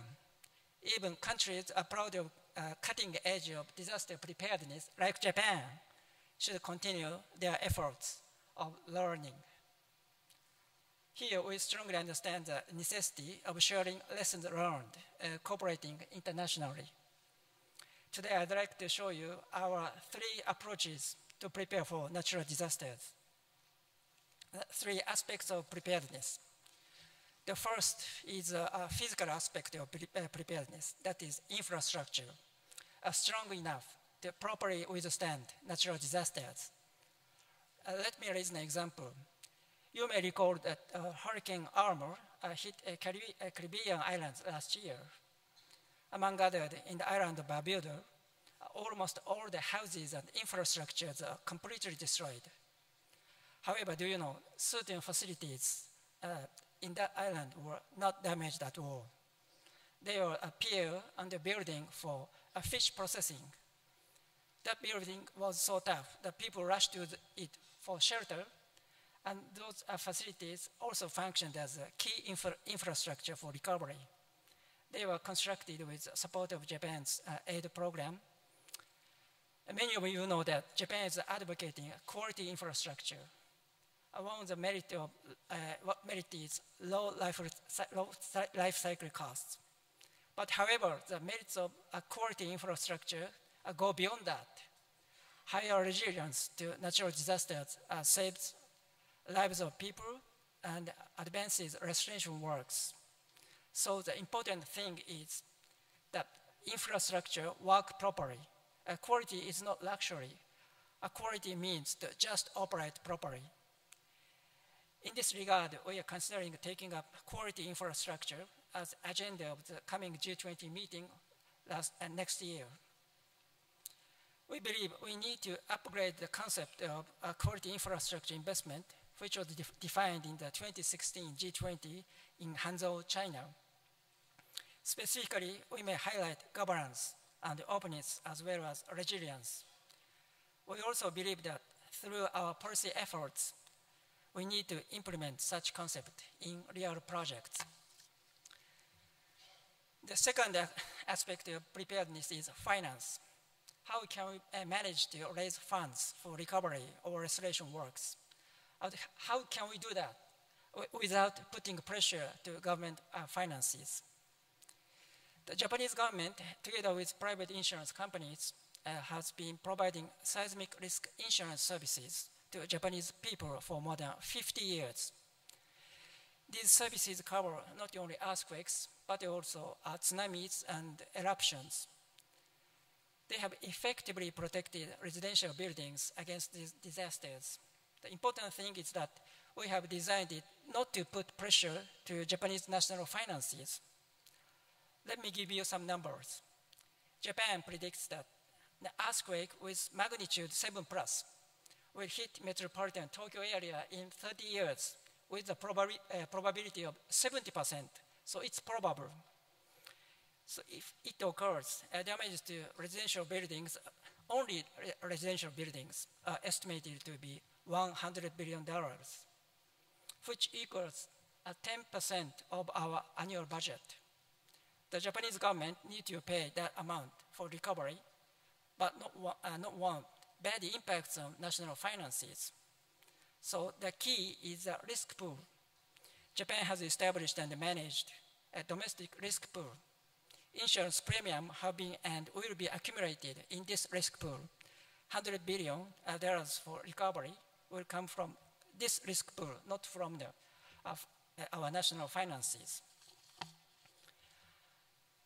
If domestic risk pool works effectively, more effectively must international risk pool work. You know that regarding the risk pool, the broader risks are gathered, the better performance is expected. This is why Japan is attaching very high priority to promoting international cooperation on disaster risk insurance. This is the third aspect of preparedness, international cooperation. Specifically, our Ministry of Finance has taken a leadership in establishing Caribbean catastrophe risk insurance facility. After the successful experience in this facility, our ministry, together with Germany, the United States, and the United Kingdom, has created disaster risk finance mechanism for Pacific Islands, which is called PICRAFI, Pacific Catastrophe Risk Assessment and Financing Initiative. We also have launched a similar project in the ASEAN region. It is called CDRIF, a Southeast Asia Disaster Risk Insurance Facility. At their meeting in this May, ASEAN Plus 3 finance ministers and central bank governors agreed to establish CDRIF. They are preparing to start its operation next year. With Japan's experience international cooperation in mind, we commend Indonesia for launching the national disaster risk finance and insurance strategy of its own. We also prepare to support. We are prepared to support Indonesia's effort through a new technical assistance program of CDRIF in collaboration with the World Bank. We also welcome Indonesia's intent to participate in the CDRIF.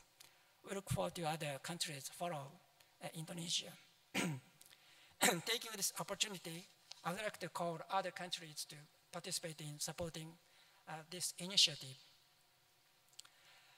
We are considering to take up disaster risk insurance financing and insurance next year under our G20 presidency, showcasing successful frameworks, both domestic and regional, would encourage us to advance disaster risk insurance around the world. I've talked about the effective ways to prepare for natural disasters. To summarize, let infrastructure work properly. Second, let insurance work effectively. And lastly, but not least, this is today's main theme. Let's advance international cooperation. Thank you for your kind attention. Thank you, Ono-san. So I would really like to thank the panel for the great sharing of experiences of Indonesia as well as Japan and Philippines.